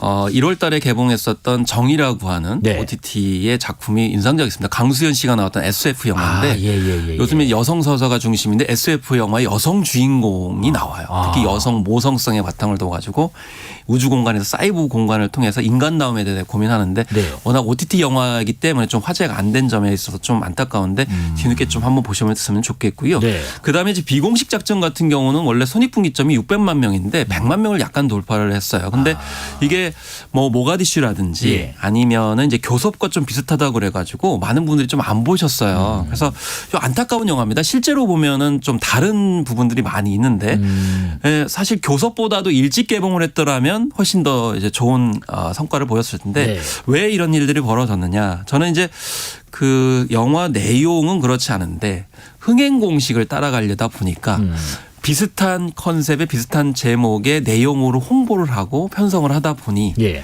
이게 좀 제대로 평가를 받지 못한 것 같아요. 그렇기 때문에 앞으로도 너무 흥행 공식만 따라가지 않았으면 좋겠다. 예. 예를 들면 서울의 봄이 이렇게까지 흥행할 줄은 아무도 예측을 하지 못했기 때문에 예. 더 이상 무겁고 진지하고 그렇다 하더라도 충분히 영화가 흥행할 수 있다라는 점, 너무 흥행코드 쫓지 않았으면 좋겠다라는 점, 예. 이런 점을 이제 생각해 볼 수가 있는 거죠. 8632님께서요. 김헌식 평론가님이 크리스마스마다 보는 영화가 있나요? 궁금하네요 하시는데 혹시 해리포터 말고 또 있으세요? 저 해리포터가 아니고 본 시리즈를 보기 때문에. 본 시리즈요? 맷 데이먼 나오는? 예. 그 영화를 왜 보냐면요. 네. 그 영화는 액션씬의 이제 그 새로운 신기원을 보여준 작품인데 예. 물론 이제 굉장히 잔인한 장면들은 잘 나오지 않으면서 뭔가 정신없이 빠져들 때 좋은 영화입니다. 크리스마스 때 좀 정신없이 빠져들고 싶으세요? 이 영화는 이제 가족끼리 보내시는 분들은 아니고 혼자 좀 지치시는 분들을 위해서 말씀을 드리는 거기 때문에. 김헌식 평론가께서는 혼자만의 시간을 보내고 싶으셔서 본 시리즈를 크리스마스 때 보신다고 합니다. 자, 그 올해 저희가 영화 얘기를 좀 해봤는데 그 몇 가지만 좀 더 얘기 나눠볼게요. 올해 화제가 된 콘텐츠들 중에서는 OTT를 빼서는 안 될 것 같은데 아까 말씀하셨던 디즈니 플러스의 그 무빙 최대 화제작이었고 그리고 상반기에는 더 글로리라는 드라마가 있었는데 올 한 해 이 드라마 OTT 드라마 장르를 읽는 키워드와 핵심은 뭐였을지요? 결국 과거에서 미래의 길을 찾으려고 했다. 그래서 패션에서도 봐도 이제 Y2K가 있었고요. 네. 그다음에 일반 생활 문화에서도 뭐 뉴트로 열풍 있었습니다. 그리고 사극 열풍이 있었고요. 그래서 예를 들면 뭐 무빙 같은 경우도 과거 현대사를 보는 그런 내용이 있었고 더 글로리도 과거의 어떤 폭력 학교 폭력 이야기를 해결하기 위해서 고군분투하는 그런 내용이었습니다. 결국에는 좀 미래의 전망이 좀 불투명하게 어려울 때 과거를 통해서 뭔가 해안을 이제 봐야 되는데 그것이 레트로나 복고가 아니었다는 겁니다. 특히나 2030 세대도 충분히 역사에 대한 관심이 굉장히 많다는 점에서 봤을 때 우리 국민들이 전반적으로 공통적으로 이런 과거를 속에서 미래를 찾으려고 하는 움직임들이 있다라는 점 요약해서 말씀드릴 수가 있는 거죠. 예. 그리고 올해 지상파 콘텐츠 중에서는 리얼리티 프로그램 인기가 좀 있었던 것 같은데 특히 뭐 어딜 가나 하여튼 얘기를 하더라고요. 나는 솔로 이 프로그램 여기에 나오는 일반인 출연자들의 어떤 일거수일투족까지 화제가 되고 또 패러디까지도 나오고 일반인들의 연애담 이 인기 배경이 뭐였을까요? 이제는 대중문화 흐름이 완전히 바뀐 것이죠. 그러니까 예전에는 우리가 스타 그러면 스타를 이제 선망의 대상으로 보는 거지만은 이제는 텔레비전에 내가 나왔으면 좋겠다라는 것이 이제 다른 일반인의 이제 투영이 되고 있다라는 것이죠. 그래서 K-팝도 마찬가지로 아이돌에서 아이들로 왔다 이렇게 얘기를 하거든요. 예전에 이제 우리가 K-팝 하면 아이돌 하면은 뭔가 우리와는 다른 존재인 것처럼 이렇게 구성이 됐습니다만은 지금은 다 우리 또래라는 인식이 굉장히 강합니다. 그래서 현실에 좌절한 우리지만 아이돌은 그러니까 자신의 어떤 분신이기 때문에 제발 성공했으면 좋겠다. 우리의 꿈을 대변해주고 우리의 어떤 대의자로서 활동했으면 좋겠다. 그래서 힘을 실어주는 거거든요. 그렇기 때문에 선망과 우월의 대상으로서의 어떤 지지를 하는 것이 아니고 응원하고 뭔가 좋은 결과로 마침표를 찍어주길 바라는 차원에서 일상생활을 공유하는 측면에서 달라졌기 때문에 결국 일상성을 이제 일반인 관점에서 접근해주는 이런 리얼 다큐 프로그램, 리얼리티 프로그램들이 큰 인기를 끌고 있다라고 볼 수 있는 거고 이 가운데에는 예능 중에서도 연애 예능이 우리나라에서 만들었음에도 불구하고 세계적으로 인기를 끌고 있는 것도 이제 마찬가지라고 볼 수가 있는 것이죠. 네, 마지막으로 짧게 K-팝도 선전을 한 것 같은데 보이그룹 특히 활약이 컸던 것 같아요. 방탄소년단 같은 경우에는 이제 모두 입대해서 군백기 한마디로 그렇게 됐는데 우리 음반 시장 어떤 내년에 위기가 올까요? 아니면 좀 그걸 극복할 수 있는 방법도 있을까요? 사실 방탄소년단은 이제 얼마 전에 다 멤버들이 입대했습니다만은 이제 진이 6월달에 제대합니다. 그래서 몇 개월 안 남았어요. 이제 네네. 순차적으로 다시 또 완전체가 컴백을 하는 보는 게 거죠. 좀 멀 뿐이지 이제 나오는군요. 지민의 또 지금 솔로곡이 차트에 또 진입을 했거든요. 네네. 군대를 했음에도 불구하고. 근데 올해 성과는 세븐틴이 단일 음반을 600만 장 이상 팔았거든요. 그렇더라고요. 세븐틴이 이미 데뷔한 지가 2018년인데 이렇게까지 성과를 보이니까 결국 뉴진스나 피프티피프티처럼 얼마 몇 개 안 된 신인 그룹도 성과를 보이고 어느 정도 데뷔한 지 꽤 된 그런 그룹도 성과를 보이고 골고루 성과를 보이고 있기 때문에 스트레이키즈도 4번째나 앨범 차트에서 빌보드에서 1위를 했기 때문에 신구조와 골고루 K-팝 브랜드 가치가 지금 자리를 잡았다. 그래서 대장주라고 할 수 있는 K-팝이 잠시 몇 달 쉰다고 그래가지고 K-팝의 아성이 깨지진 않는다. 그래서 이대로 다양하게 포진시켜가지고 우리가 이제 이순신 함대처럼 쭉 계속 밀고 가면 저는 2024년에도 좋은 결과가 있을 거라고 봅니다. 대장주는 잠시 좀 휴식을 들어가 하긴 있지만 해야죠. 우량주들이 떡하니 네, 버티고 그렇습니다. 있어서 내년에도 큰 K-팝의 흥행과 선전을 기대해 보겠습니다. 올 한 해 화제 문화계 소식 김헌식 대중문화평론가와 짚어왔습니다. 오늘 말씀 고맙습니다. 네, 감사합니다. 다비치의 노래 듣고 이어가겠습니다. 매일 크리스마스.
실시간 교통정보 알아보겠습니다. 교통정보센터 정현정 씨 나와주세요. 네, 동쪽을 중심으로는 건조특보가 발령 중인 가운데 대기가 계속 메말라가고 있습니다. 화재 사고도 곳곳으로 많이 발생하고 있습니다. 강원 지역은 바람도 강하게 부니까요. 화재 발생하지 않도록 신경 쓰셔야겠습니다. 경부고속도로 서울 방향은 목천 부근 3차로에는 중형 버스 화재 사고 있어서 처리하고 있습니다. 안성 분기점부터 정체고요. 달래내 고개에서는 고장난 승용차가 서 있습니다.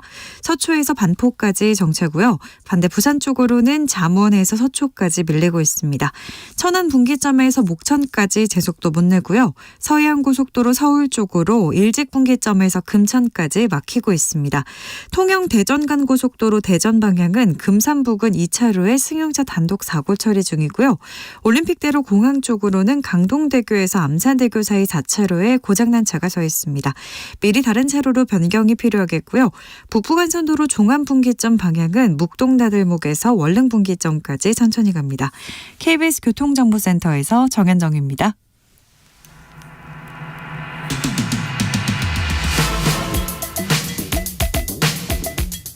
크리스마스를 맞아서 경공술 시간에도 훈훈한 소식 좀 짚어보려 합니다. 은행권이 자영업자 그리고 소상공인분들을 지원하기 위해서 2조 원대 상생금융 방안을 발표했는데요. 이게 어떤 지원안인지 또 혹시 사각지대는 없는지 김광석 한양대 겸임교수와 얘기 나눠보겠습니다. 전화로 연결하겠습니다. 안녕하십니까 교수님. 네, 안녕하세요. 예, 메리 크리스마스입니다. 네. 네. 금감원이요, 18개 은행이 참여하는 민생금융 지원 방안, 이른바 상생금융 시즌2를 발표했는데, 이게 총 지원 규모가 앞서 말씀드린 대로 2조 원 플러스 알파. 이번 상생금융안의 핵심 내용이 뭐죠?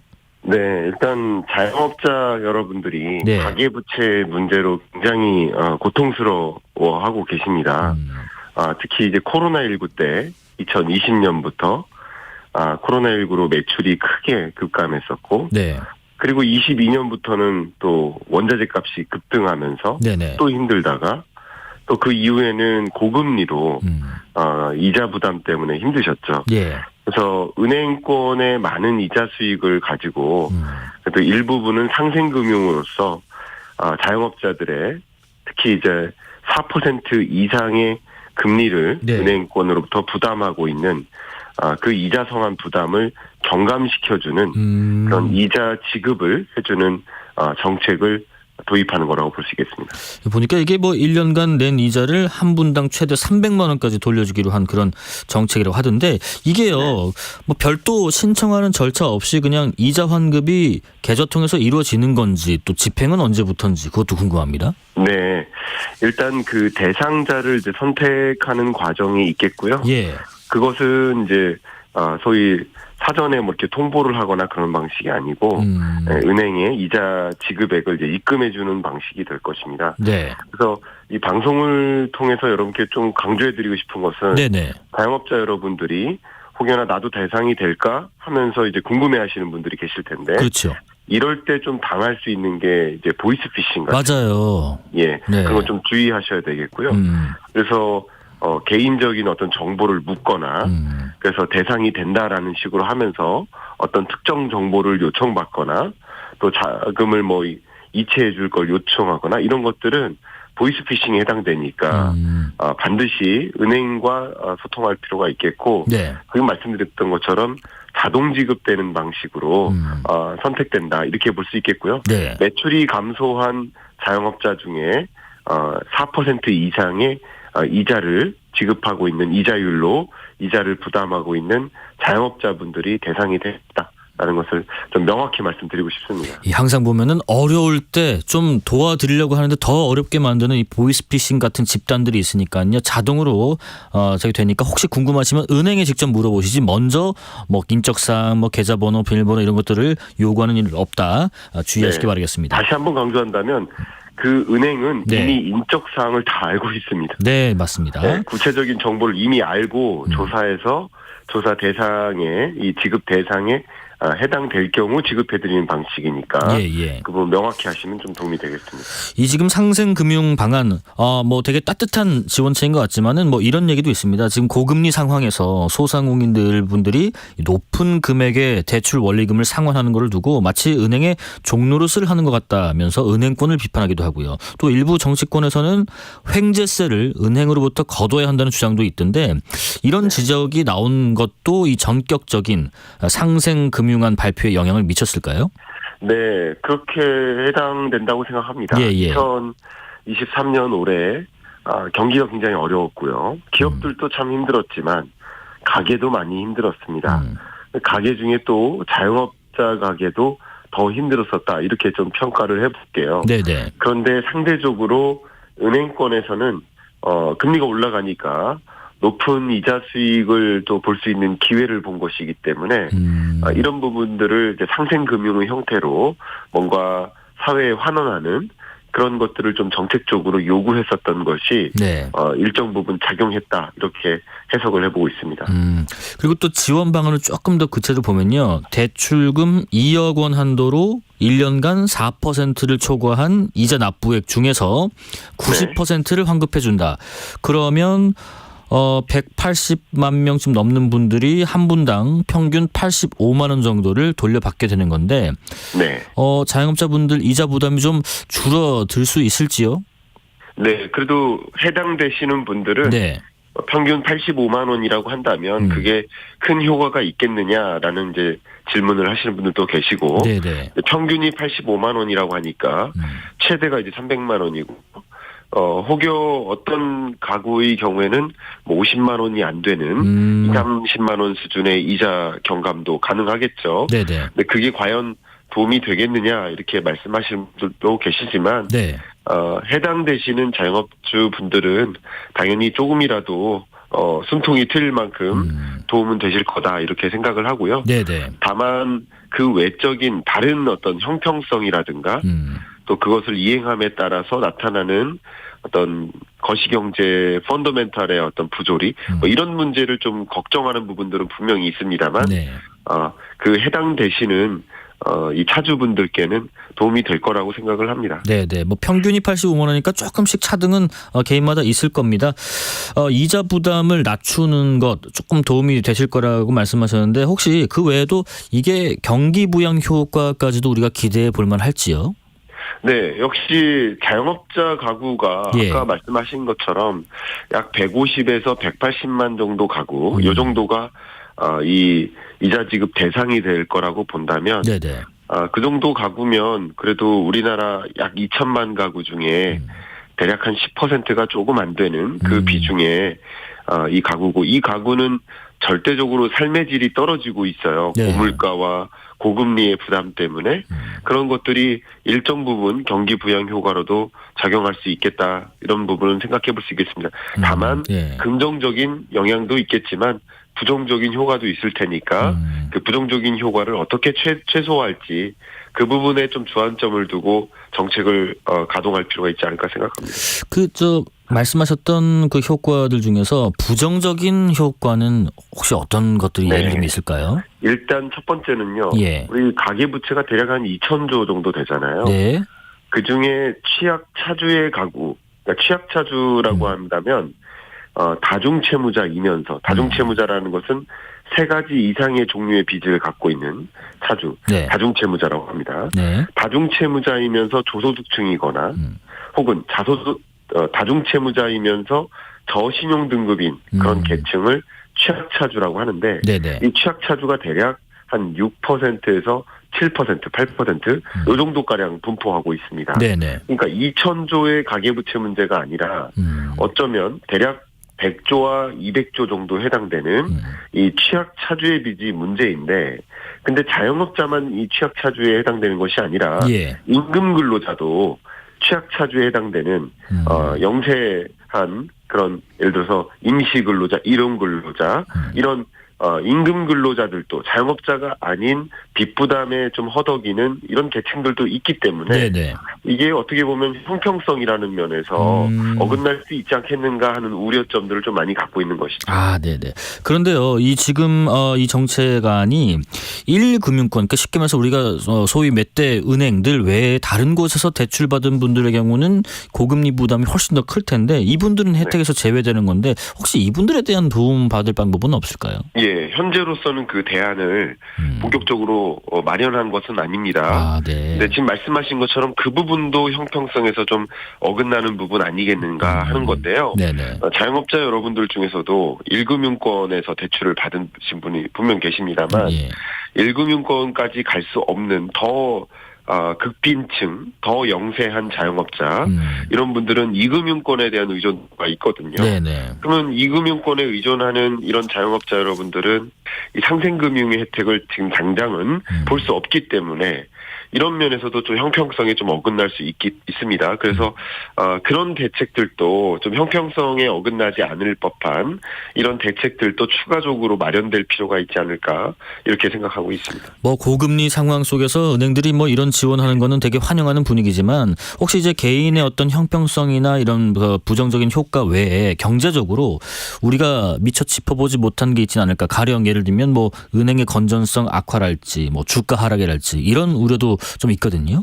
네, 우려가 역시 있죠. 네네. 왜냐하면 금리라는 것은 이 금융상품을 이용하는 가격입니다. 예.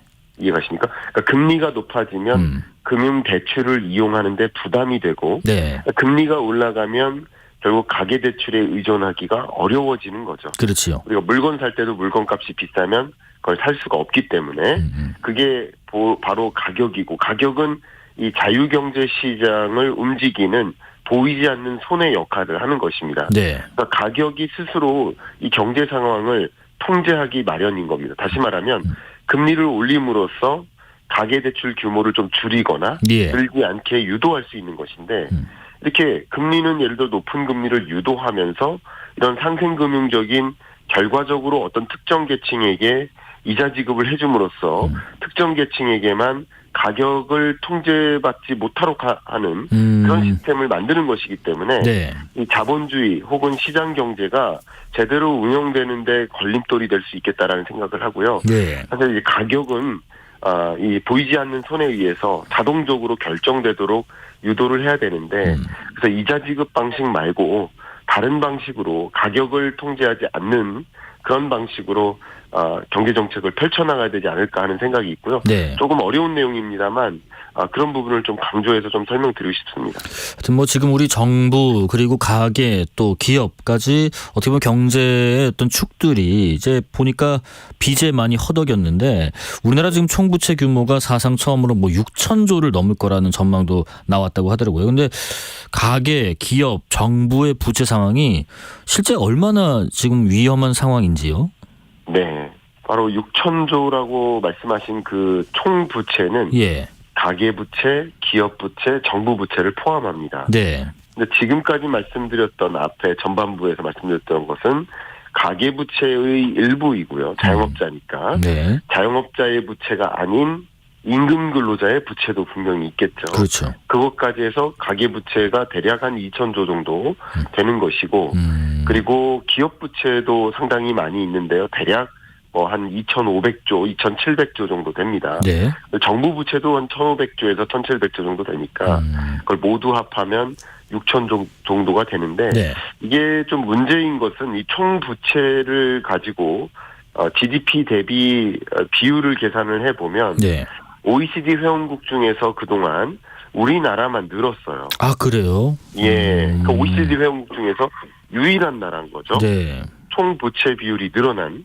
그러니까 이런 것들이 경제의 규모 속도는 이게 크게 늘어나지 않는 주춤하는 경기 둔화 혹은 경기 침체의 국면인데 가계부채, 기업부채, 정부부채만 이렇게 늘어나다 보니까 결과적으로 그게 역동적으로 경제가 성장하는 것을 좀 더디게 만들 수 있는 그런 어떻게 보면 빚으로 경제를 나름 버텼는데 근데 그 빚이 더 이상 추가적으로 쌓이게 하기가 좀 어렵기 때문에 지금은 네. 빚을 이제 통제해야 되기 때문에 경제 규모가 제대로 빠르게 성장하는데 더 걸림돌로 작용할 수 있겠다는 우려가 되는 것이죠. 아, 네네. 그리고 보니까 지금 내년에 경제 성장률이 한 2.1% 정도로 예상된다라고 하던데 지금 이런 상황에서는 적극적인 어떤 부채 축소 노력이 필요하겠다 이렇게 진단하시는지요? 아, 예. 그러니까 이 과도한 부채를 계속 두게 될 경우 앞서 말씀드렸던 것처럼 가계도 한번 생각해 보세요. 한 가구에 빚이 과도하게 많이 있다. 네. 그렇게 한다면 당연히 적극적으로 소비 지출할 만한 소비 심리가 회복되기가 어렵겠죠. 그렇겠죠. 기업도 마찬가지입니다. 이미 빚에 많이 의존해서 정말 허우적거리듯이 기업 경영한다면 추가적으로 신규 투자를 하거나 뭐 신사업 진출하거나 하기가 좀 부담이 되지 않겠습니까? 그렇습니다. 그런 것들이 결과적으로 기업이든 가게든 역동적으로 소비하고 하게 만드는데 걸림돌로 작용할 것이고 기업과 가게가 이렇게 역동적으로 성장하지 못하고 제대로 경제 활동을 할 수가 없다라고 한다면 정부도 마찬가지 적극적으로 세수를 갖기가 어렵겠죠. 세수 부족, 세수 결손 문제가 계속 야기되겠죠. 그러니까 가계, 기업, 정부가 빚의 부담 때문에 이 부담을 해결하지 않고 계속 지속한다면 그 빚에 덫에 좀 놓일 수 있겠다라는 우려가 되는 것이죠. 계속된 악순환의 고리가 계속 이어질 가능성도 있다는 말씀이신 것 같아요. 그렇습니다. 내년에 그 정부의 정책 금융 상품도 뭐 꽤 여러 출시가 되더라고요. 예를 들면 뭐 신생아 특례 대출이랄지 청년 주택 드림 청약 통장이랄지 이런 것들요. 이런 정책 금융이 혹시 가계 대출에 미치는 영향은 어떻게 될지요? 아무래도 가계부채 규모가 더 늘어날 수 있는 소지가 되겠죠. 그런 정책금융 자체가 이런 것이죠. 여러 가지. 그러니까 계속 우리 공간에 지금 요즘 겨울이니까 추운데 예를 들면 보일러를 틀어놓고 또 에어컨도 같이 트는 느낌. 그러니까 이자 지원해주고 또 이자 부담 경감시켜주면서 가계부채는 더 늘어날 수 있는 어떤 정책 제도를 만들어 놓은 느낌? 이런 것들이 결과적으로 우리가 경제가 좀 우당탕탕하는 정말 어떤 방향으로 가야 될지 좀 어렵게 만드는 그런 요인으로 작용하지 않을까 좀 걱정이 됩니다. 네, 신생아 특례 대출은 참고로 내년부터 대출 신청일 기준으로 2년 이내 아이를 낳은 무주택 가구를 대상으로 한 27조 원 규모의 신생아 특례 대출을 공급하는 거고요. 청년 주택 드림 청약 통장은 무주택 청년을 대상으로 청약 당첨 시 분양가의 80%까지 대출이 가능한 청년 주택 드림 대출에 약 20-30조 정도가 투입될 예정이라고 합니다. 네, 교수님 그 두 가지 말씀하십시오. 어떤 정책 금융 자체가 해당 대상자들을 위해서 뭔가 어려움을 회복할 수 있게 만드는 또 저출산 문제를 어느 정도 극복할 수 있도록 도움이 될 만한 그런 제도적 장치인 건 분명합니다. 그러나 그런 정책들이 그냥 일관되게 이렇게 활용될 때 가계부채 문제는 또 역행할 수 있겠다는 우려가 있기 때문에 그런 긍정적인 효과만 우리가 충분히 맛보고 부정적인 효과는 분명 먼저 알고 좀 대응할 수 있도록 하는 그런 방침도 같이 마련할 필요가 있지 않을까 그런 생각입니다. 예, 교수님 마지막으로요. 내년도 경제 상황과 관련해서 혹시 긍정적인 신호 차원에서는 이런 부분 또 약간 부정적인 신호 차원에서는 이런 부분을 좀 주목해야 된다 한번 짚어주신다면요. 긍정적인 신호는 어쨌든 금리 인하인 거죠. 그러니까 세계적으로 기준금리를 인하하는 그 해가 24년이 될 것입니다. 그러니까 미국이. 또 우리나라도 그럴 가능성이 높고요. 그러니까 금리를 높았던 금리에서 조금은 내려오는 단계로 전환된다라고 한다면 기업이든 가게든 이제 좀 숨통을 트일 수 있겠구나 하면서 경제활동을 더 활발하게 하는 요소로 작용할 수 있을 거라고 생각을 합니다. 첫 번째 긍정적인 요인이고요. 부정적인 요인은 지금 야기되고 있는 이 가계부채나 기업부채에서는 특히 부동산 PF 문제 이런 것들이 좀 부실의 고리가 드러나기 시작한다면 그게 우리 경제에 또 경고음처럼 울리면서 소비 심리나 투자 심리를 위축시킬 수 있거든요. 그런 부실 경고음이 우려되는 것 이게 긍정과 부정적인 요인 24년에 지켜봐야 할 요소라고 생각합니다. 네, 여기까지 말씀 듣겠습니다. 김광석 한양대 겸임교수였습니다. 고맙습니다. 감사합니다. 예. 이제 성탄절 저녁 마무리하고 있네요. 노래 하나 듣고 마무리하겠습니다. 제주 소년과 강아솔이 부른 노래입니다. 12월의 늦은 밤 들으면서 특집 KBS 일라디오 마무리를 해볼 텐데요.